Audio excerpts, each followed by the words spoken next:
Donc on continue, on passe au deuxième adjuvat. Le second, c'était l'adjuvat de compréhension. Donc mettons l'adjuvat de compréhension. Là également, on va parcourir la série 7. Jusqu'à présent, les personnes au Sénégal ou ailleurs qui les ont suivis en sont sorties apparemment très contentes. C'est pourquoi toujours, quand j'en parle, je reconsulte l'intérêt des gens. Mais jusqu'à présent, je n'ai pas vu les gens être déçus de ça. Au contraire. Au sortir de ça, ils disent maintenant ils comprennent mieux la vie et les responsabilités de la vie. Et deviennent plus finement clairvoyants sur l'importance de la vie. Surtout les jeunes gens qui se préparent à avoir des enfants. Mais aussi les adultes qui jusqu'à présent n'étaient pas encore arrivés à orienter leur vie de façon précise aussi. Ils ont remis beaucoup de choses en place à l'issue de ça. Beaucoup de choses qui étaient disparates. Beaucoup d'érudition sans tête ni queue. Remettre tout en place. Et ils ont ajouté quand même, la recherche de Dieu devient encore plus claire à leur niveau. C'est ce qu'on cherche, que les choses soient claires, intéressantes et attrayantes. Dans le flou, on ne risque pas de bien repérer les choses. Dans la nuit noire, on ne voit pas les objets clairement. Il faut de la lumière. Très important. Donc la lumière de la conscience est très importante pour que je puisse, dans ma conscience, mieux pénétrer l'acteur de mon être. Tout ça, on le fait pour faciliter à l'individu vraiment la recherche de Dieu et l'accession à la connaissance de Dieu. Si je me connais clairement, vraiment très clairement, que j'ai bien réfléchi sur moi-même, mais pas une réflexion philosophique ou biologique. Je prends mon propre être et j'y travaille tous les jours. Je me répète tous les jours, ça deviendra clair. Il n'y a rien à faire. Dieu a prévu que l'être humain soit très conscient de lui-même. Et la lumière qui éclaircit cette conscience de soi, avec toujours une plus grande précision, une plus grande clarté, une plus grande fonctionnalité, est là aussi. Si l'individu réfléchit, il trouve. Déjà dans la civilisation, nous le prouvons. Quand nous faisons des recherches dans tel domaine, on trouve, non? Quand même. Alors, qu'est-ce que nous éclaire? Une lumière de l'intelligence. À plus forte raison quand on cherche Dieu. Tout de même. Qui est la source de cette lumière? Il faut que les hommes soient raisonnables. Mais un chercheur ne trouve pas en un même jour qu'il a commencé sa recherche, alors ce n'est pas important. Il n'a cherché que ses doigts. Mais s'il cherche au-delà de ses doigts et de ses mains, ce n'est pas en un jour qu'il règle son problème. Mais par obstination, il y arrivera à coup sûr. Donc vraiment, n'oublions pas, il faut 100 fois sur le métier remettre l'ouvrage, disait l'autre, si on veut que ça soit bien fait. On ne tisse pas vraiment un tissu en une seconde. Non, il faut donc, oui. Je crois. Donc vraiment, il faut que nous-mêmes, nous disciplinions, que nous nous exigions l'obligation et la nécessité des choses. Obligatoirement. Il faut que je sois discipliné quand je mange, que l'aliment soit mis dans ma bouche et non pas dans mon nez. Ça, c'est de la discipline. Il faut qu'on obéisse à la discipline des choses. Si on veut des résultats efficaces. Il n'y a pas de désordre dans la création. Nulle part. Et le respect de l'ordre, c'est la discipline. Voilà. Quelqu'un peut essayer d'enfoncer vraiment sa viande dans ses oreilles pour son estomac. Il verra bien ce qu'il en tirera.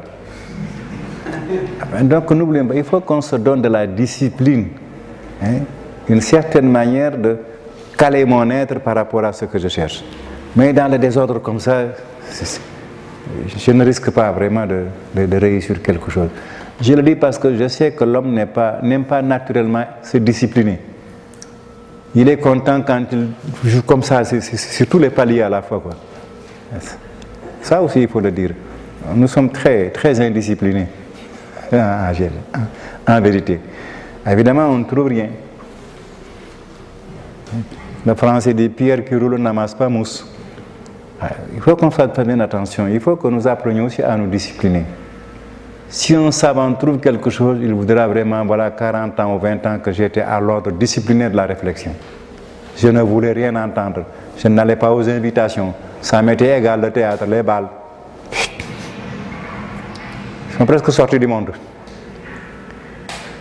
Donc, n'oublions vraiment pas que la discipline fait partie de l'ordre des choses. Si je ne me discipline pas, je ne peux pas aboutir au résultat des choses que je veux. Si je cherche Dieu, c'est par ma conscience que je le trouverai. Il faut que je me réponde à l'ordre de ma conscience moi-même. Il faut que je rende ma conscience au maximum claire par rapport à mon être, car c'est comme ça qu'après je vais pointer mon nez vers Dieu, quoi. Mais si ce n'est vraiment pas clair du tout, ça va être très difficile. Donc, ne l'oublions pas, mais ce n'est pas un effort coercitif. Il faut l'admettre personnellement. Il faut vraiment vouloir se discipliner. Et ne pas rater. Oui, aujourd'hui je marche, mais demain je ne marcherai pas. Aussi, ça, c'est pas de la discipline. Donc, tout ça, c'est très important. Je suis en train de parler de la conduite humaine naturelle. Les hommes sont très indisciplinés dans l'ordre vraiment de la recherche de la vérité. Ils ne s'imposent rien dans cet ordre. Et ils veulent avoir tout. C'est assez difficile, j'avoue. C'est assez difficile. Mais tout de suite, je me dépêche à encourager le chercheur. Travailler sur la clarification de ma conscience paye. Tout de suite, je fais mieux mon travail. Je me guide mieux dans ma vie. Ça paye tout de suite. Ça commence tout de suite à payer. Et ça continue à payer. Jusqu'au bout. Donc ce n'est pas non plus quelque chose dans laquelle l'homme dirait « ça m'embête, je perds mon temps », c'est pas vrai, il ne perd pas son temps. Du tout alors. S'il fait son travail, plus de conscience de sa conscience, il ne perd pas son temps. Mais méfions-nous, on est paresseux, hein, je le dis. Et pour cacher notre paresse, on prend 10 000 excuses. L'homme est très rusé avec lui-même. Il se ment beaucoup. Il se trompe beaucoup. Et maintenant, il veut quand même gagner. Ça, nous devons arriver à pouvoir nous le dire aussi. C'est très important. Il faut se faire vraiment presque la guerre. Hein. Il faut refuser à son moi qui refuse que je le connaisse. Il y a une certaine ruse en nous-mêmes. Quand je veux me connaître, tout de suite, je m'assois pour travailler. Ah, ça me donne l'envie d'aller voir à côté. J'y ai travaillé toutes ces choses-là. Je veux méditer. Ah, j'ai envie d'écouter. Tout de suite, mon propre moi ruse avec moi-même. Mon moi animal refuse mon moi intellectuel. Je vous laisse vous découvrir ces histoires-là. Donc, il faut quelquefois se battre contre soi-même pour se mettre à la discipline de son propre être. Mais à ce moment-là, je m'ennuie quand même, il faudrait que j'aille voir ce qui se passe à Ganangam. Ben, je tourne la télévision, qu'est-ce qui se passe par là? Je médite pendant 5 minutes. Oh, ça suffit. Non, se disperse. Le moi animal de l'homme refuse son moi intellectuel. Que le moi refuse la discipline. L'animal n'aime pas la discipline. Ce sont les ruses de mon propre être vis-à-vis de moi-même. Je pourrais vraiment vous raconter ma vie, mais elle est insipide de ce point de vue. Je me suis battu avec moi-même pour obliger mon moi à accepter l'organisation de mon moi. Voilà. Mais je dis aux jeunes gens, prenez courage. Si vous le faites pendant 1 mois, 2 mois, vous commencerez à triompher de vous-même et les résultats, vous verrez, en valent la peine. Quoi. Il y a là un piège. Hein, tout ça. Le moi est très rusé. Il est très rusé. Le moi animal est très rusé. Il va tout tromper le moi intellectuel ou moral. Très rusé. Bon, ça, c'est en passant qu'on le dit. Et il faudra que chacun s'organise, mais qu'il ne se traumatise pas. Il ne faut pas se forcer, il ne faut pas se brutaliser. Non, il n'en est rien. L'énergie est naturellement apprêtée par Dieu pour être soumise à la pensée. On va l'apprendre, surtout au 2e séminaire. Naturellement apprêtée par Dieu. Donc il suffit que la pensée exige ses droits, que l'énergie de mon être obligatoirement en viendra à accepter le système. On ne nous a pas tout donné, on nous a donné une partie de la chose, gérer le reste. Voilà. Nous sommes tout juste commencés en tant qu'être. Quand Dieu nous a rendu reproduire, il n'a pas dit, bon, vous allez par force reproduire, ce n'est pas vrai. Pour que vous le vouliez. Tout nous a été donné d'un point de vue départ. Il nous appartient d'élargir les choses et d'en être les maîtres. Ça aussi, ça fait partie des choses. Il ne faut pas se tromper. On a des dons, mais il faut que nous atteignions la maîtrise de ces dons. Il faut que donc nous apprenions à ce que notre corps qui est habitué à se soumettre à la digestion, à l'alimentation, à la transpiration, se soumette aussi à la pensée. Mais ce n'est pas une habitude, hein, c'est pas ça. Les connexions sont faites. C'est à moi de faire l'interpénétration des affaires. Au fur et à mesure que je le fais, toutes les énergies de mon corps obéissent de plus en plus à ma propre pensée. Ça marche petit à petit, mais on arrive au résultat. Ne passez pas par le chemin des drogues, je vous en conjure. Ne détruisez pas les mécanismes par des comportements illogiques. Non, c'est naturellement établi par Dieu. Et reste que moi, le gérant, je gère.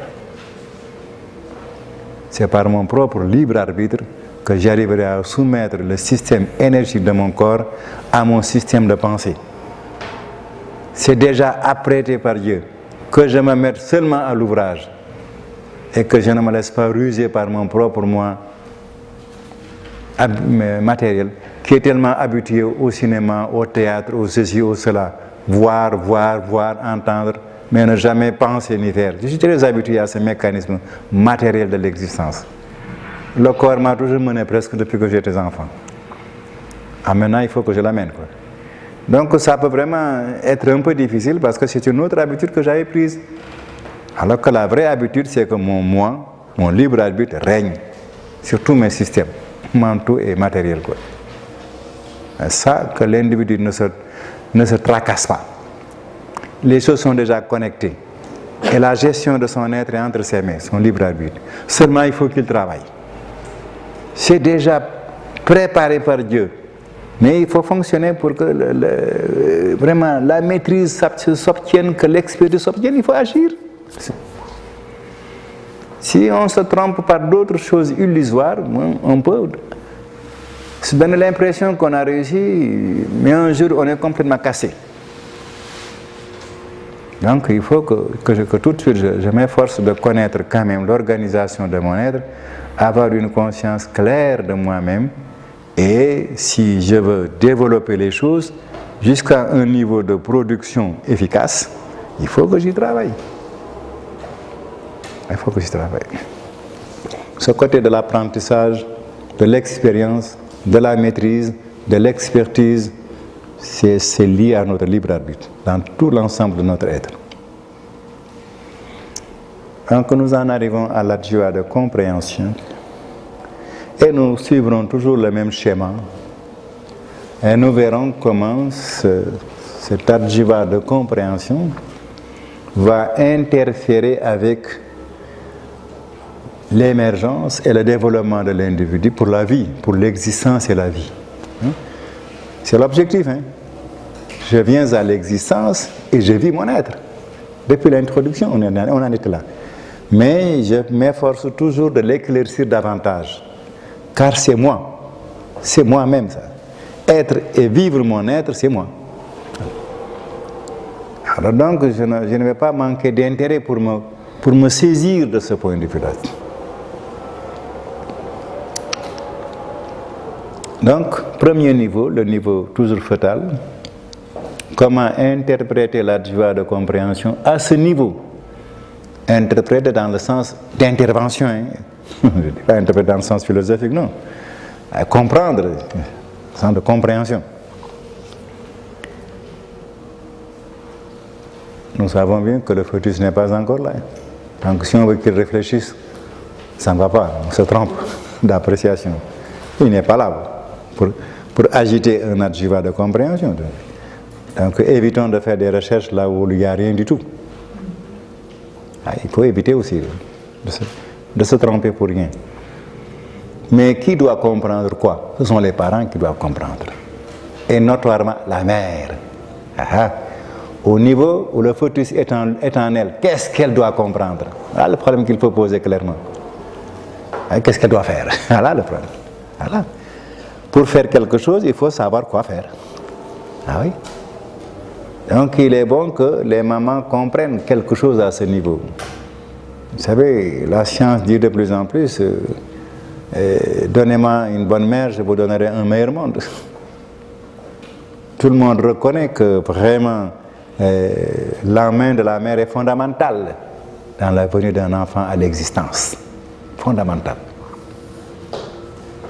Un livre d'Iran qui a dit que les femmes, les mères sont véritablement les sources de la civilisation et de la fraternité chez les enfants. Et ce n'est pas des paroles en l'air aussi.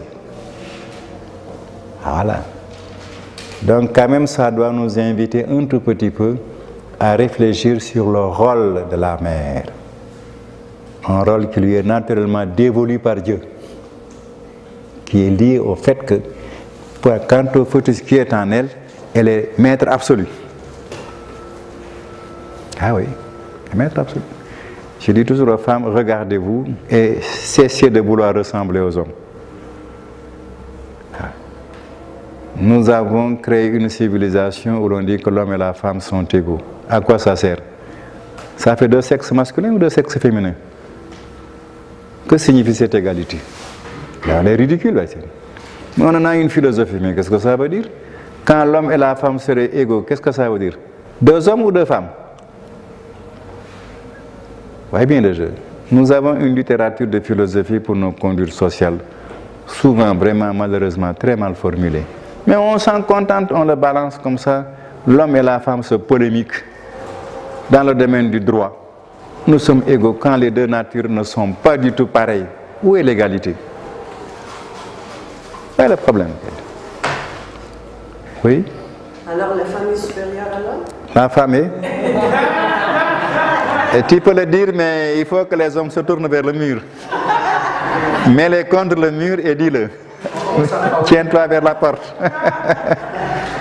En tout cas, elles ont, et ça c'est pas moi qui l'ai fait, elles ont sur l'intervention de la vie par rapport à l'homme une certaine primauté.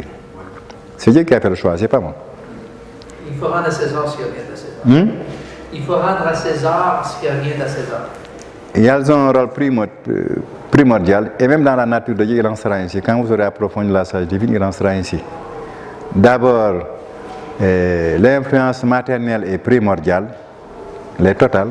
Au fur et à mesure que les choses se développent, l'influence paternelle arrive. Et il prend la succession. Dieu est ordonné, il n'est pas conflictuel. Il n'est pas partial. Il serait conflictuel par rapport à lui-même. Dieu est homme et femme à la fois. Il ne va pas se battre contre lui. Mais dans le phénomène du temps, il se répartit d'une certaine manière. Si nous voulons connaître la sagesse divine, ne commençons pas par poser le contraire de la volonté de Dieu. On n'en sortira jamais. C'est ce que j'appelle, il faut que les hommes réduisent Dieu à eux-mêmes pour commencer à le comprendre. Ils ont déjà tué Dieu.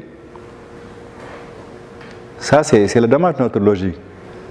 Il faut que Dieu accepte et soit comme nous voyons les choses. Après, il commencera à s'expliquer. L'homme veut organiser Dieu par rapport à sa propre organisation. Il oublie qu'il a été organisé par Dieu lui-même. Ça, ce sont des faussetés de notre culture de civilisation à l'heure actuelle. Il faut savoir corriger ces choses. Franchement, oui. Est-ce que plutôt que de parler de l'égalité des sexes, je ne peux pas rentrer dans un débat étymologique non plus, mais la parité des sexes, oui. Oui, déjà, c'est bon. Toutes ces réflexions, c'est déjà bon. Ça a tout à fait autorité pour corriger les choses. Mais je voulais seulement, je voulais seulement faire remarquer que non, ce n'est pas pareil. Voilà. Maintenant, ce qu'on en fait, à partir de ce moment, c'est intéressant et multiforme. Mais quand même, évitons cela. Si je le dis, c'est parce qu'il y a longtemps, j'en ai pleuré en France. C'est là-bas où ça a été, malheureusement, vécu de façon très aiguë. Très aiguë. Connu la France, l'Afrique, les États-Unis, le Canada. Mais je vous assure, si jamais vous avez, peut-être maintenant ça change, mais ce que j'avais eu en France vers les années 60 et quelques, ça m'avait véritablement déchiré. Vouloir vivre l'égalité de l'homme et de la femme avait mis les femmes dans une situation inimaginable. C'est la pensée économique, ça. C'est la pensée matérielle. Ah, mais en tout cas, réel chez les individus, malheureusement. Non, c'est plutôt la pensée cartésienne dans la culture française. Oh, c'est très réel chez les Français. Ce n'est pas tellement le côté économique. Non. Quand tu auras... Enfin, maintenant, ça change. Mais en ces temps là-bas, c'était vraiment un état d'esprit réel. Une Parisienne m'a dit vers les années 60 en France, moi, je ne sais pas pourquoi est-ce que les hommes ne portent pas les bébés. On n'a qu'à faire porter les bébés aux hommes. Dire que le choix ne tient pas à nous. Montre ta pétition à Dieu, quoi. Ça ne tient pas à nous. Pas bien. Combien ça crée des choses terribles dans la pensée des hommes. Hein? Mais ce n'est pas moi qui ai fait que l'homme est homme, la femme est femme. Ce n'est pas un problème que je dois résoudre. Il faut monter plus haut. Je vous assure, ça fait de ces choses incroyables quand vous suivez les êtres humains quelquefois dans leur logique d'égalité en fait de droit. Ah oui, mais ça, c'est la Révolution française est partie là-dessus. Tous les hommes naissent libres et égaux. Depuis quand les hommes naissent égaux? En taille, en poids, en quoi? Voyez bien le jeu. De quoi se sont-ils libérés? Du roi. Mais ce n'est pas ça la liberté, à la limite.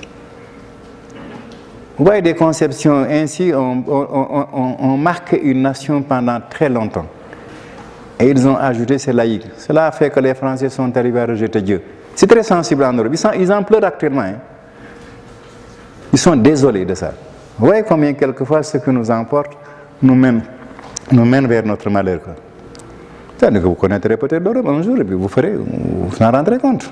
C'est très visible. Hein. Ils en sont vraiment malheureux à l'heure actuelle. Hein?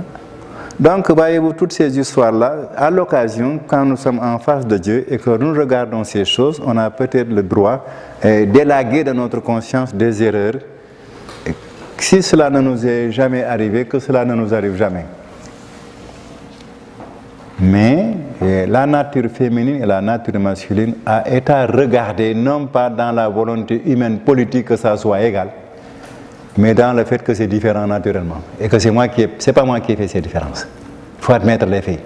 Mais si on dit non, ces faits-là ne sont pas corrects, Dieu n'a pas eu raison de faire les hommes et les femmes différents, ils devraient être égaux, on a complètement renversé tout. On veut prendre la place de Dieu, il faut le dire. Ça ne facilite pas les choses. Cependant, beaucoup de choses dans notre culture, dans nos comportements sociaux, sont liées à ces formes de rejet de l'autorité de Dieu. Ça ne nous facilite pas les choses. Il est bon par conséquent de nous psychanalyser aussi, comme nous disons dans notre carrière. Il faut savoir enlever les idées écueils qui sont erronées dans notre pensée, pour véritablement faire marcher notre conscience de façon souple, de façon claire, de façon large, de façon ouverte. Ça aussi c'est très important, surtout vis-à-vis de Dieu. Donc nous disions, nous constatons que l'enfant se développe dans le sein de sa maman et non pas dans le ventre de son père. Voilà. Ça, on n'y peut rien, ça n'est ainsi, ça n'est ainsi. Si quelqu'un veut renverser l'ordre, il faut aussi le tenter, en commençant par soi-même. Surtout par soi-même. Et alors, de ce point de vue, puisque l'enfant, l'être humain de demain, démarre chez sa maman, on dit nécessairement, elle doit savoir qu'elle est gestionnaire de cette situation. Il faut qu'elle comprenne ça. C'est là où fonctionne vraiment le côté essentiel de la compréhension au départ. Car dès que l'enfant est conçu, ça y est, c'est parti. Hein? Peut-être que nous savons maintenant un peu de nos connaissances biologiques que les traumatismes qu'un enfant subit dans le sein de sa maman, ça va le poursuivre. Ça va le poursuivre. Tous les traumatismes qui atteindront le fœtus dans le sein de sa maman, ça s'inscrit dans la suite. Nous connaissons un peu quand même d'hygiène dans l'obstétrique. Alors, combien donc il est important que nous réfléchissions là-dessus. Nous savons quand même que certaines maladies que contractent les mamans pendant la grossesse, c'est terrible plus tard pour l'enfant. Donc quand même, on ne peut pas nier qu'il y a là affaire à faire. Voilà. Il faut que les mères comprennent effectivement. C'est essentiel que ce soit elles qui comprennent. Les hommes n'interviennent pas. La pensée est en réaction directe avec les énergies de notre corps et en réaction directe avec les énergies du phénix subtilis qui se forment dans le sein de la maman. Les médecins disent attention, ne dévorez pas des peurs ou des angoisses. Ça va tomber sur votre bébé. Et ça, c'est vrai aussi. Au moins dans le côté négatif, la médecine nous a suffisamment prévenus. Attention, même sur le côté psychologique, la maman, si tu prends trop de frayeur, tu avortes. Et c'est vrai. L'influence des sentiments, des émotions agissent fortement sur le fœtus. Oui. Ça, pour le côté négatif, il y a pas mal de pages médicales dans le domaine de l'obstétrique. Ah, mais combien j'aurais souhaité que les pages artistiques qui soient écrites. Ce sont les pages de la pathologie médicale qui sont écrites dans le domaine de l'obstétrique. Voyez bien le jeu. Ça c'est dangereux, ça c'est dangereux, ça c'est dangereux. C'est pas mauvais, mais c'est pas positif. Et la vie, elle est positive. La vie n'est pas négative, elle est positive. Vous voyez comment aussi je corrige d'une certaine manière et la compréhension intellectuelle que nous avons des choses. Vous savez, les anciens Grecs avaient compris cela. Ils avaient inventé ce qu'on appelle les gynéciers pour former des Olympiades d'or. On n'a pas très bien compris d'ailleurs c'est cela. On l'a hérité sans avoir compris. Que faisait-il quand les femmes étaient en grossesse? Ils les mettaient dans de beaux jardins, de grands parcs, entourés de beauté, sachant parfaitement que la pensée agit sur le corps. Alors, autant cela, prendre des bonnes pensées, des pensées positives. Voilà le problème. Oui, c'est pas plus compliqué. Voilà. Et les femmes en grossesse qui étaient entourées de toute la beauté de la nature, restait un souhait pour la culture grecque qu'il en sortirait des êtres. Voilà. Quand vous relirez la philosophie grecque, faites bien attention à des choses. C'était aussi pratique. On l'a hérité des gynéciers, on les a remplacés par les maternités. Mon Dieu. Dans les maternités, il n'y a que les femmes angoissées d'accoucher des bébés qui hurlent. C'est pas ça la beauté. On a tout dénaturé de ce point de vue-là. Notre civilisation n'est pas très fine. Hein? C'est affreux. C'est affreux. Oui, si ta sensibilité te conduit à cette conclusion, je suis d'accord avec toi. Je crois que les Japonais sont en train, je ne sais plus dire quoi, mais j'ai reçu l'information il n'y a pas longtemps, qu'ils ont réussi à faire mesurer la sensibilité d'un bébé à la musique quand il est dans le sein de sa maman. N'est-ce pas? C'est intéressant. Mais si c'est du rock and roll, hein. Ouf.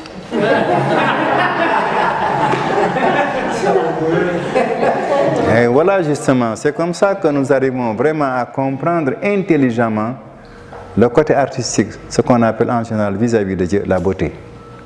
Voilà. Il faut mettre les choses qui vont ensemble pour produire vraiment le meilleur résultat.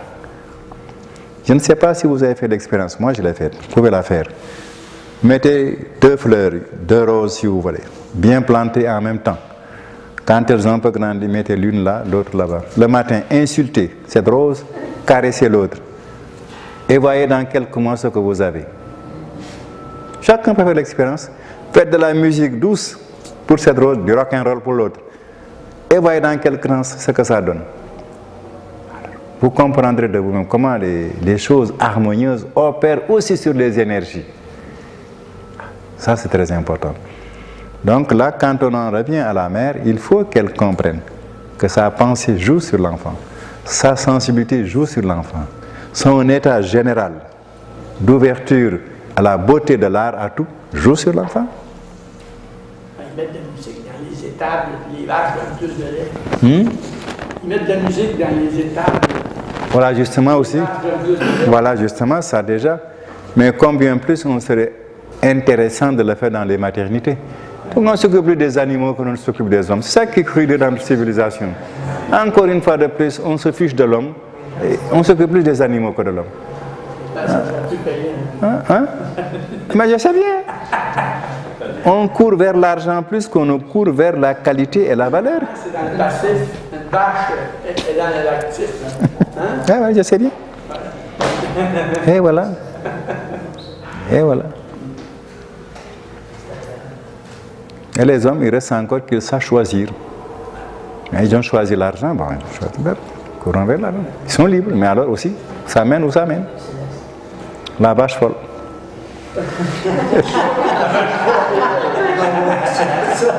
À force de vouloir bien machiner les vaches.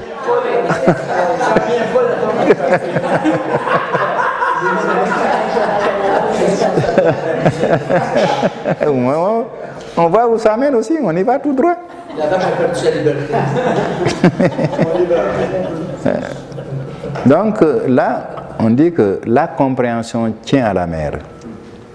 Et nous devons préciser un peu plus la pensée.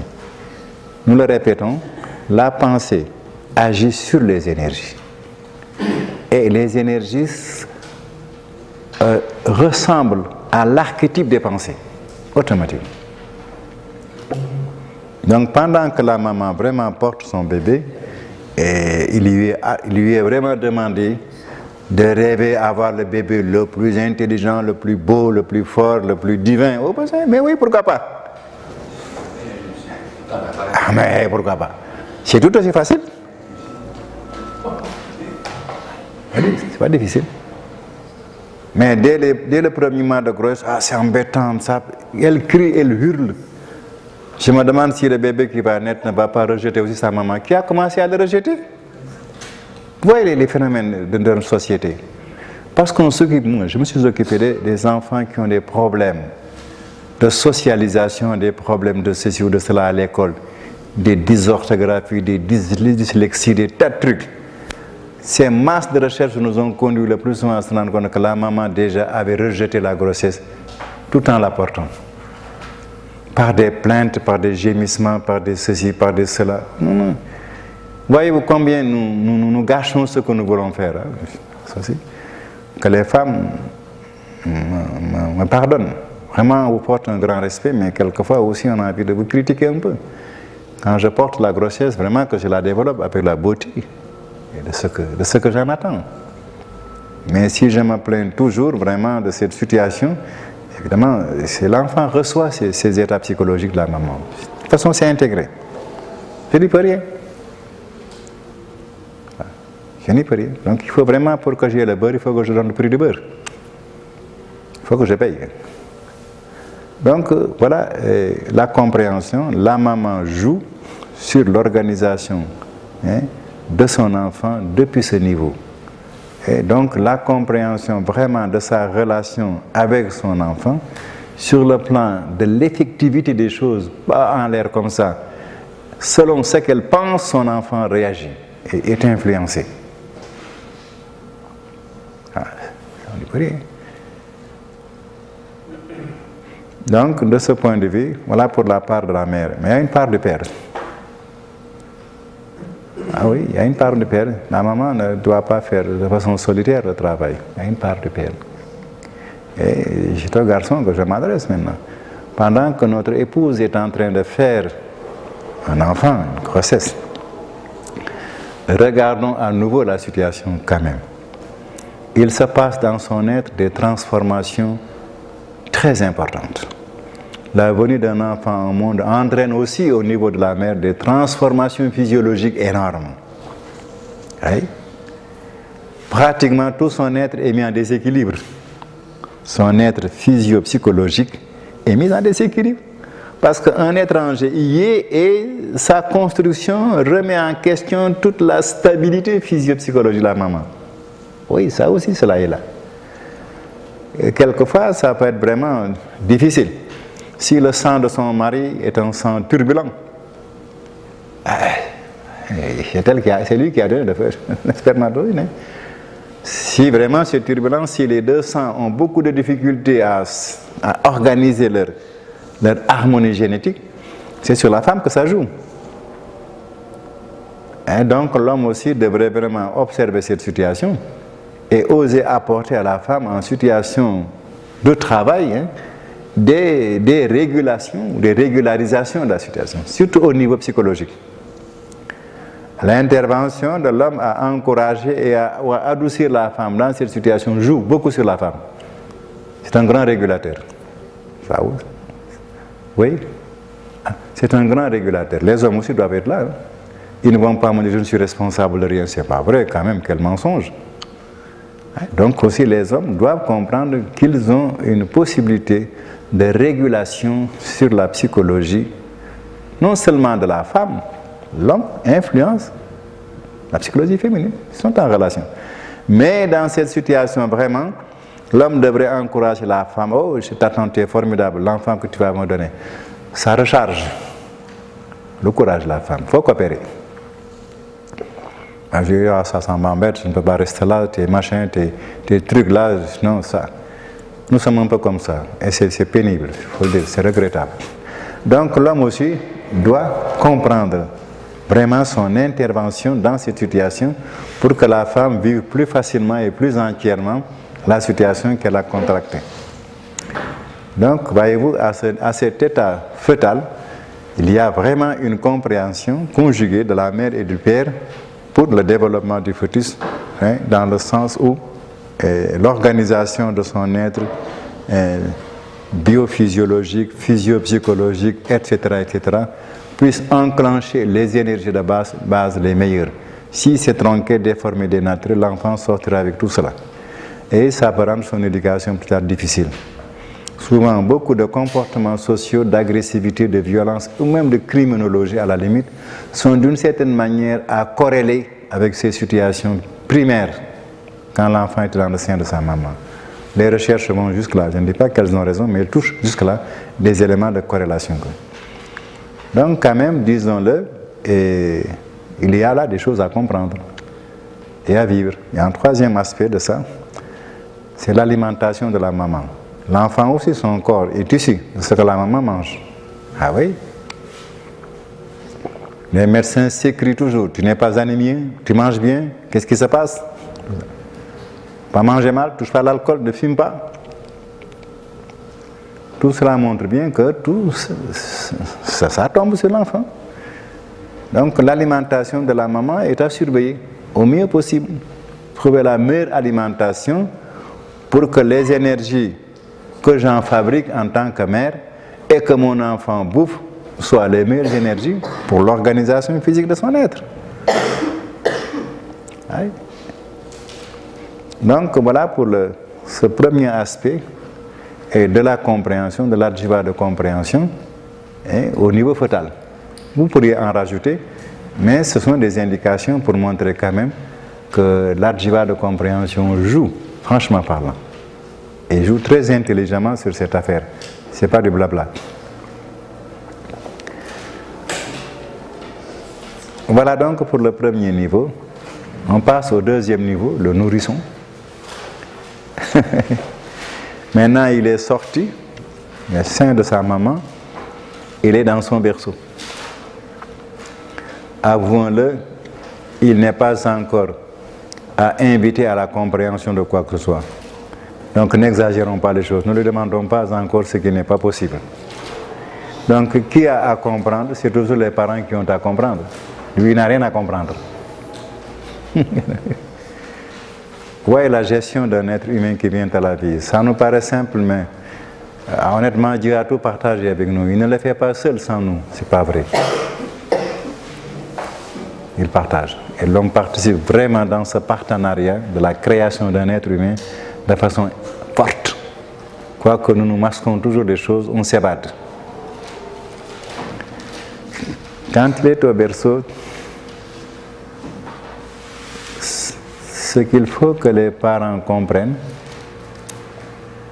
c'est le fonctionnement de son réseau psychomoteur. On dit psy, du moteur. Moteur, c'est toute l'activité dynamique de son être. Plus tard, ce sont les jambes, les oreilles, les yeux, etc., etc. Psychomoteur, c'est avec son intelligence qu'il va fonctionner plus tard. Dans le berceau, il n'y comprend rien, il ne peut rien faire pour lui. Mais c'est aussi dans le berceau qu'il faut faire attention. Ce qu'il y a en dessous de cela, c'est d'abord le fonctionnement des nerfs. Il y a une matière, les nerfs. Quand l'enfant est au berceau et qu'on le voit dans des réflexes désordonnés, il y a la maturation des nerfs pour le fonctionnement moteur de son être d'abord.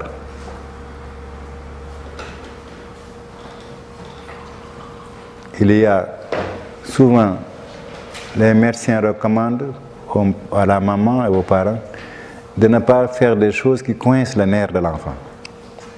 C'est ce qui ensuite, c'est une paralysie, l'enfant ne veut pas se défendre, il ne sait rien de rien. Mais on suggère bien aux parents, ne le laissez pas trop sur une seule position à dormir ou à ceci, ça peut entraîner quand même un surmenage du nerf. ou un affaiblissement du nerf, et plus tard, on verra les retentissements. Un nerf, c'est difficile à réparer, très difficile. Oui. Et c'est important. Sans les nerfs, hein, le côté moteur ne marche pas, mais le côté psychomoteur aussi marche mal. Donc, à ce moment-là, il faut que les parents comprennent d'abord le côté hygiénique et de la tenue de l'enfant dans des attitudes qui évitent les accidents de blocage du fonctionnement des nerfs. C'est une éducation un peu. C'est une éducation. Donc ça c'est important. Mais aussi, ils vont un peu plus loin, les choses vont plus loin. Et tous les organes fonctionnent avec tout un système. Le nerf aussi. Les enfants, diraient certains, s'ils voient difficilement à la naissance. Mais progressivement, ils vont voir plus clairement. Dans la vision, comme il y a des systèmes nerfs, il y a des nerfs et tout ce qu'on veut. C'est aussi vrai pour les oreilles, tout le reste. Donc, dans tout l'ensemble de ces organes, il y a le fonctionnement du système nerveux et les veines aussi. Donc, tout cela, il faut y veiller, non seulement qu'il n'y ait pas des accidents, mais il faut que l'alimentation soit bonne aussi. Sinon, les nerfs ou les veines peuvent avoir des carences. Et ça se verrait partout. Donc, à ce moment, on met l'accent sur le côté alimentaire et vraiment le côté moteur de l'enfant. Il faut que les parents comprennent bien qu'à ce niveau, l'enfant ne se gère pas, il ne peut pas se gérer. On le gère. Et dans cette gestion, on lui évite des insuffisances de fonctionnement, de maturation des nerfs, des veines et d'autres organes. Il faut que les parents vraiment observent cela, comprennent ce qu'il faut faire et fassent attention pour le faire comme il convient de le faire.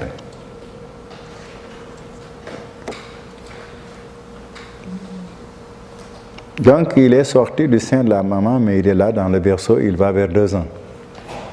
Quand toutes ces histoires locomoteurs, psychomoteurs sont à peu près peut-être gérées par les parents, il s'y ajoute autre chose.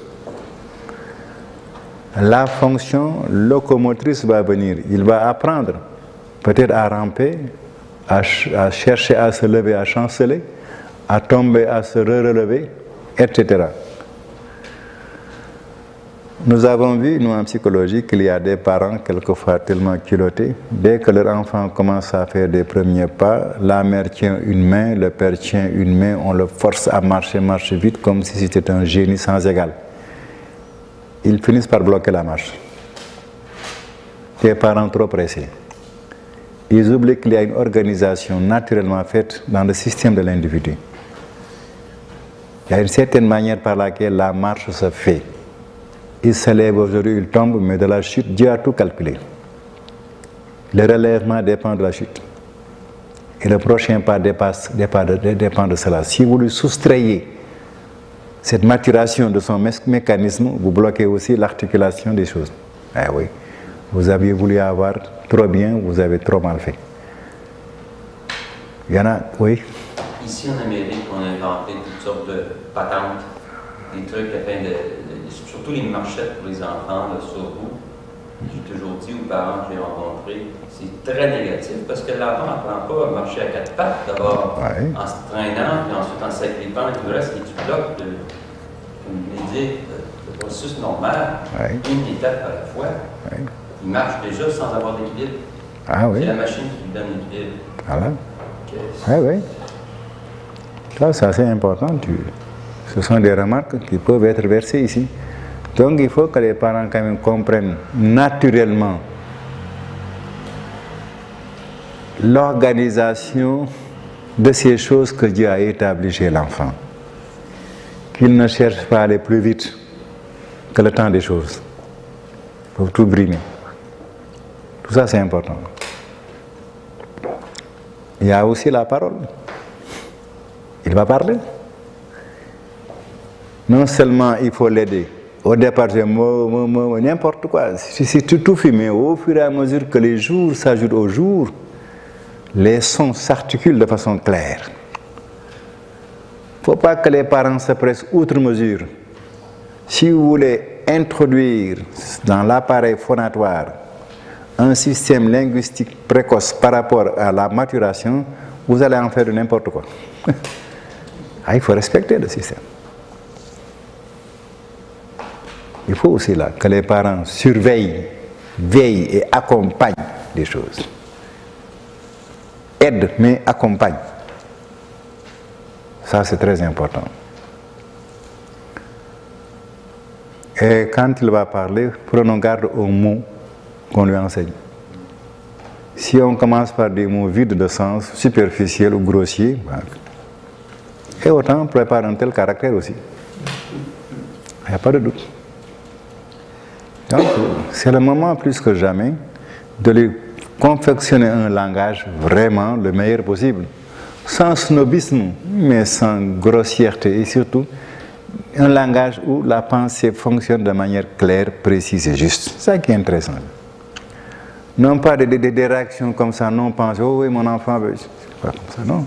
Prenons vraiment la peine d'installer un langage là, convenable. Et ça, les parents doivent le comprendre. Beaucoup de difficultés plus tard, même dans le caractère, proviennent de ces bases. Parce que les idées, il n'y a rien à faire, finissent par avoir leur image dans la pensée de l'enfant et retentissent sur son être, physique et moral, il n'y a pas de doute. Donc, voyez-vous, là aussi, qu'on se donne la peine vraiment de lui apprendre un langage où la fonction de la pensée, où la fonction de la relation sociale et les autres fonctions sont quand même considérées avec avantage, au mieux pour l'enfant. C'est pour quelques semaines, quelques mois, puis c'est fini. Faisons-le bien.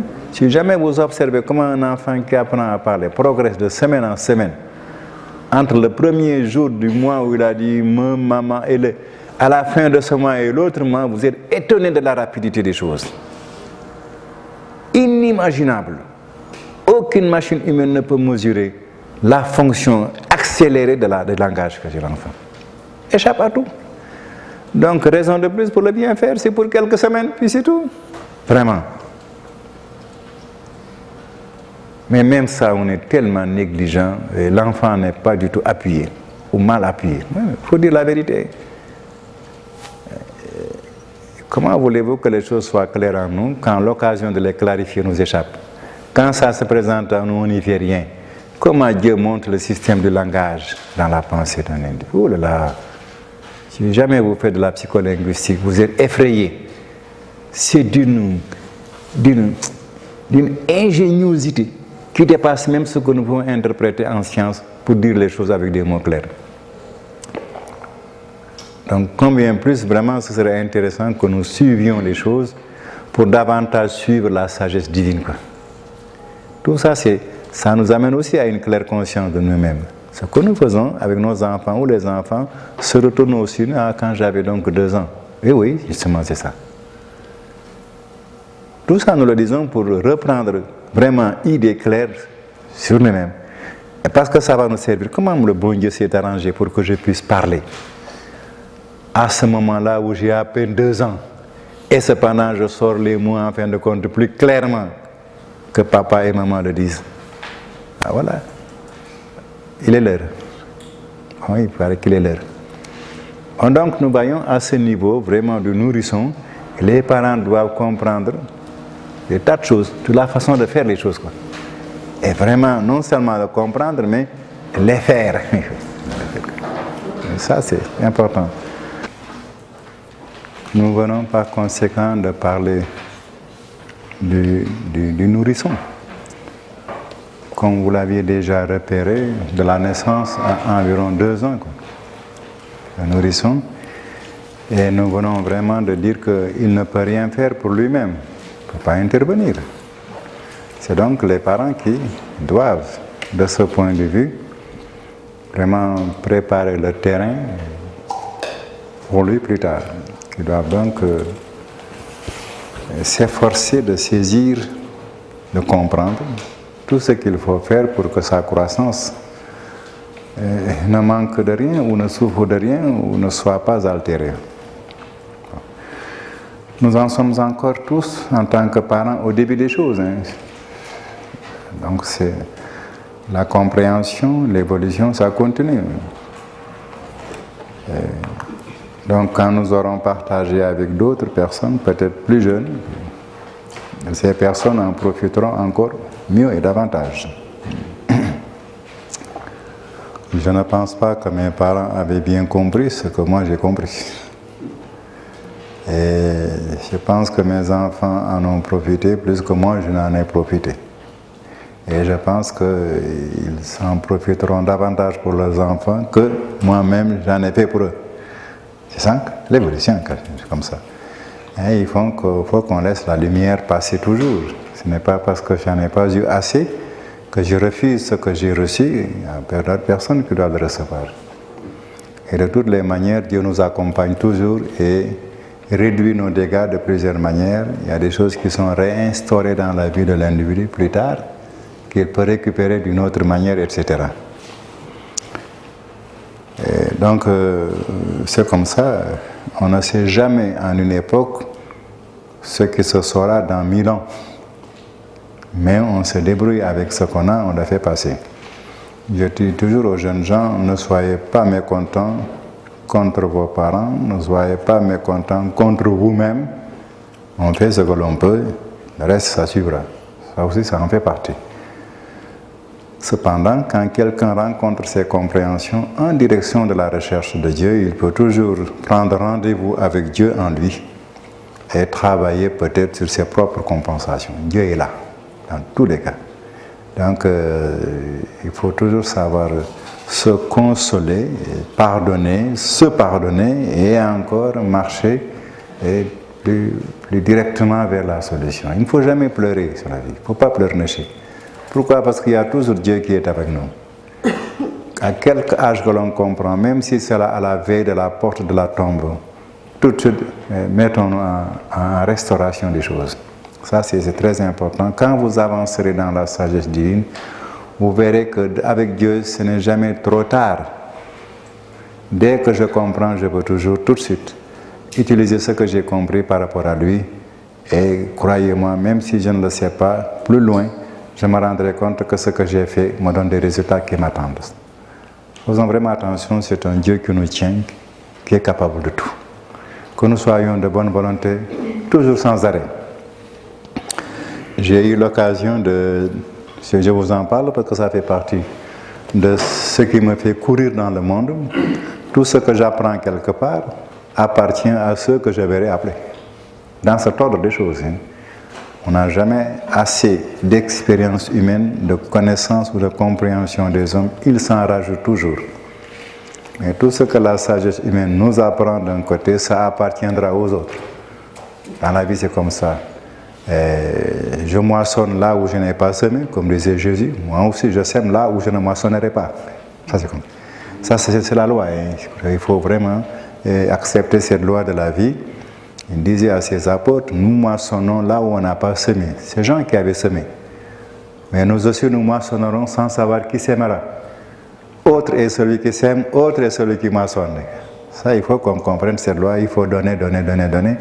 Et ne pas se soucier vraiment de qui profitera et comment. Si moi, je n'en profiterai pas, que ça ne soit pas un obstacle. Dans tous les cas, quand je sème, j'aurai ma part quelque part. Ça également, ça en fait partie. Donc, je nous encourage, nous tous, vraiment à travailler sur ces choses. J'ai rencontré des parents un peu partout dans le monde, au Sénégal, en Belgique, ailleurs, qui se préoccupaient beaucoup un peu de ce qu'ils n'avaient pas pu installer chez leurs enfants, ce qu'ils étaient en train de comprendre. Je leur ai dit, où sont vos enfants? Et ça y est, ils sont en train de grandir. Et rattrapez-vous. Non pas en les rattrapant, mais en demandant à Dieu qui est en vous et qui est en eux, et de les compenser. Envoyez cela sous forme de prière. Quelque temps plus tard, ils m'ont dit curieusement et brusquement, leurs enfants en sont arrivés à percevoir ce qu'ils voulaient leur dire. Pas bien le jeu. Donc vraiment, laissez-moi vous dire qu'il ne faut pas se désoler. Mais au contraire, dès que je comprends, Même si mon enfant vieillit, je lui envoie cela par l'intermédiaire de Dieu. Ce que je n'ai pas pu faire, mon Dieu, je vous prie que ça soit fait par vous au niveau de mon enfant, en qui vous êtes, très sincèrement. Vous serez à même de découvrir des choses qui vous étonnent dans la vie. J'en ai déjà vu, hein, des choses qui m'étonnent. Dans des pays où ce sont des frères comme vous, de même race, qui ont vécu ces situations-là. J'en connais aussi chez moi. Donc c'est pour vous dire que jamais les portes du ciel ne sont fermées. Mais vraiment jamais. Nous aussi ne les fermons vraiment pas. Plus nous avancerons en Dieu, plus on se rendra compte de ça. C'est à cause de ça que les prophètes n'ont jamais refusé quelqu'un qui voulait les rencontrer ou leur demander quelque chose. Jésus disait, ne refusez pas celui qui veut emprunter de vous. Donnez toujours. Tout ça, c'est pour nous montrer à quel point la sagesse divine est large, profonde, en tant qu'amour. Donc, utilisons ces choses aussi pour d'autres que nous ne connaissons pas et continuons vraiment notre chemin. Et nous en arrivons à la troisième phase que nous avions appelée la petite enfance, qui va donc de 2 ans à 4 ans. Et dans cette phase de 2 ans à 4 ans, nous l'avions repérée comme la phase du comportement ludique, du jeu chez l'enfant. N'est-ce pas? Ici, face à cette situation, qu'y a-t-il à comprendre? On va le dire de façon de plus en plus simple, les détails sont toujours ailleurs déjà. Donc à chaque fois, on va resserrer. On ne se répète pas sur les détails parce que vous les retrouverez sur vos premières notes. Et les parents doivent comprendre que l'enfant qui joue construit son être intellectuel. Il faut que les parents le comprennent. Mais beaucoup de parents ne le comprennent pas. Il faut que l'enfant joue, il se distrait, il s'amuse, il est occupé ailleurs, il ne m'embête pas. Non, ce n'est pas ça du tout. Vraiment, l'enfant qui joue, il travaille sur la construction de son être intellectuel, la relation entre sa pensée et sa vie. Il faut que les parents le comprennent. À quelle fin? Oui. D'abord pour qu'on lui offre l'opportunité de jouer. Il y a des parents qui retiennent beaucoup l'enfant, surtout certaines mères, de peur qu'en jouant, il ne se blesse. Pratiquement, il l'enferme dans un espace restreint. Et un enfant qui ne joue pas, plus tard, comme les psychologues le voient, peut être handicapé sur le plan intellectuel, mais sur le plan social aussi. Donc, il faut que les parents comprennent l'importance du jeu et qu'ils entrent dans le jeu. Les parents y entrent, qu'ils l'acceptent. Mais pas de façon banale. Qu'ils acceptent. Et tout de suite, qu'est-ce qu'il faudrait ajouter? Lui offrir un espace de jeu. On offre à notre voiture, il y a un espace de garage, mais souvent on n'oublie pas, on oublie un espace de jeu pour nos enfants. On est vraiment étrange. S'occupe bien vraiment de notre voiture, grosse voiture, une bonne place dans le garage, toute une chambre, même pour 3 personnes, mais on oublie un espace de jeu pour nos enfants. Attention, ne dérange pas le fauteuil, ne salit pas ceci, il ne faut pas jouer ici. Mais où est-ce qu'il va jouer? Il faut lui faire un espace de jeu. Voyez-vous, on se surprend de constater qu'on n'a pas tellement prévu notre enfant dans l'espace de notre vie. Donc ça, c'est important que les parents y pensent. Et surtout que dans nos pays, de plus en plus, on s'urbanise. Donc de plus en plus, on vit de façon restreinte, surtout ceux qui vivent dans les grandes villes. C'est vraiment de sérieux problèmes qu'ils ont avec le jeu de leurs enfants. Bon, ici encore peut-être au Québec, vous avez beaucoup d'espace, vous vivez l'air très loin les uns des autres, l'espace de vie. Mais si on se rapproche vraiment des villes très urbanisées, ça fait de gros problèmes, le jeu des enfants. Donc il est bon vraiment que les parents y pensent, avec toute l'organisation de la vie, et que peut-être on arrive à comprendre cela. Mais au-delà de cet espace de vie, les parents devraient comprendre quel jeu acheter à l'enfant. Si on ne lui offre que des pistolets et des fusils, c'est à quoi il va jouer? Il va jouer au paf, paf, paf. Écoutez, c'est avec ces éléments-là qu'il va organiser le fonctionnement de sa pensée intellectuelle et pratique. Il en sortira aussi ce qu'il en sortira. Il faut vraiment et se donner la peine de choisir ces jeux et que cela contribue réellement à une élaboration de pensée assez avantageuse.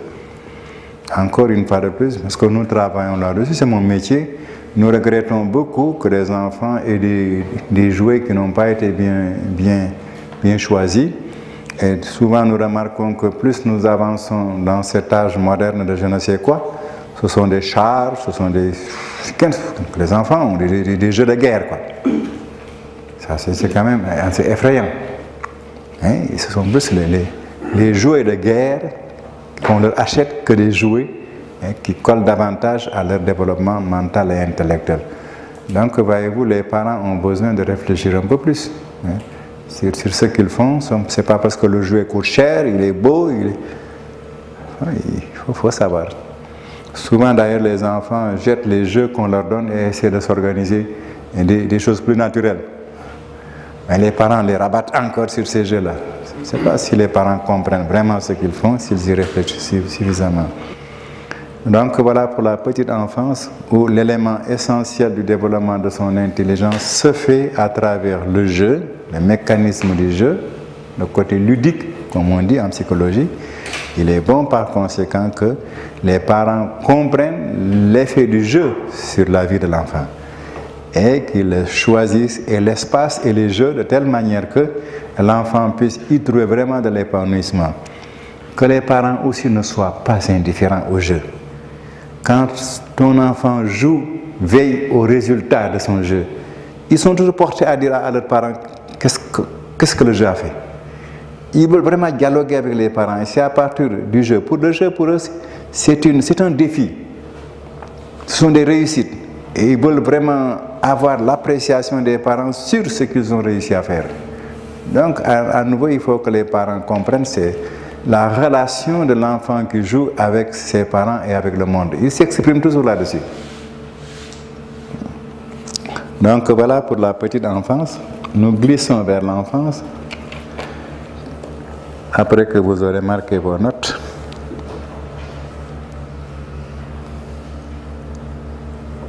Qui nous mènera donc de 4 ans à 6 ans. Marquez bien les périodes.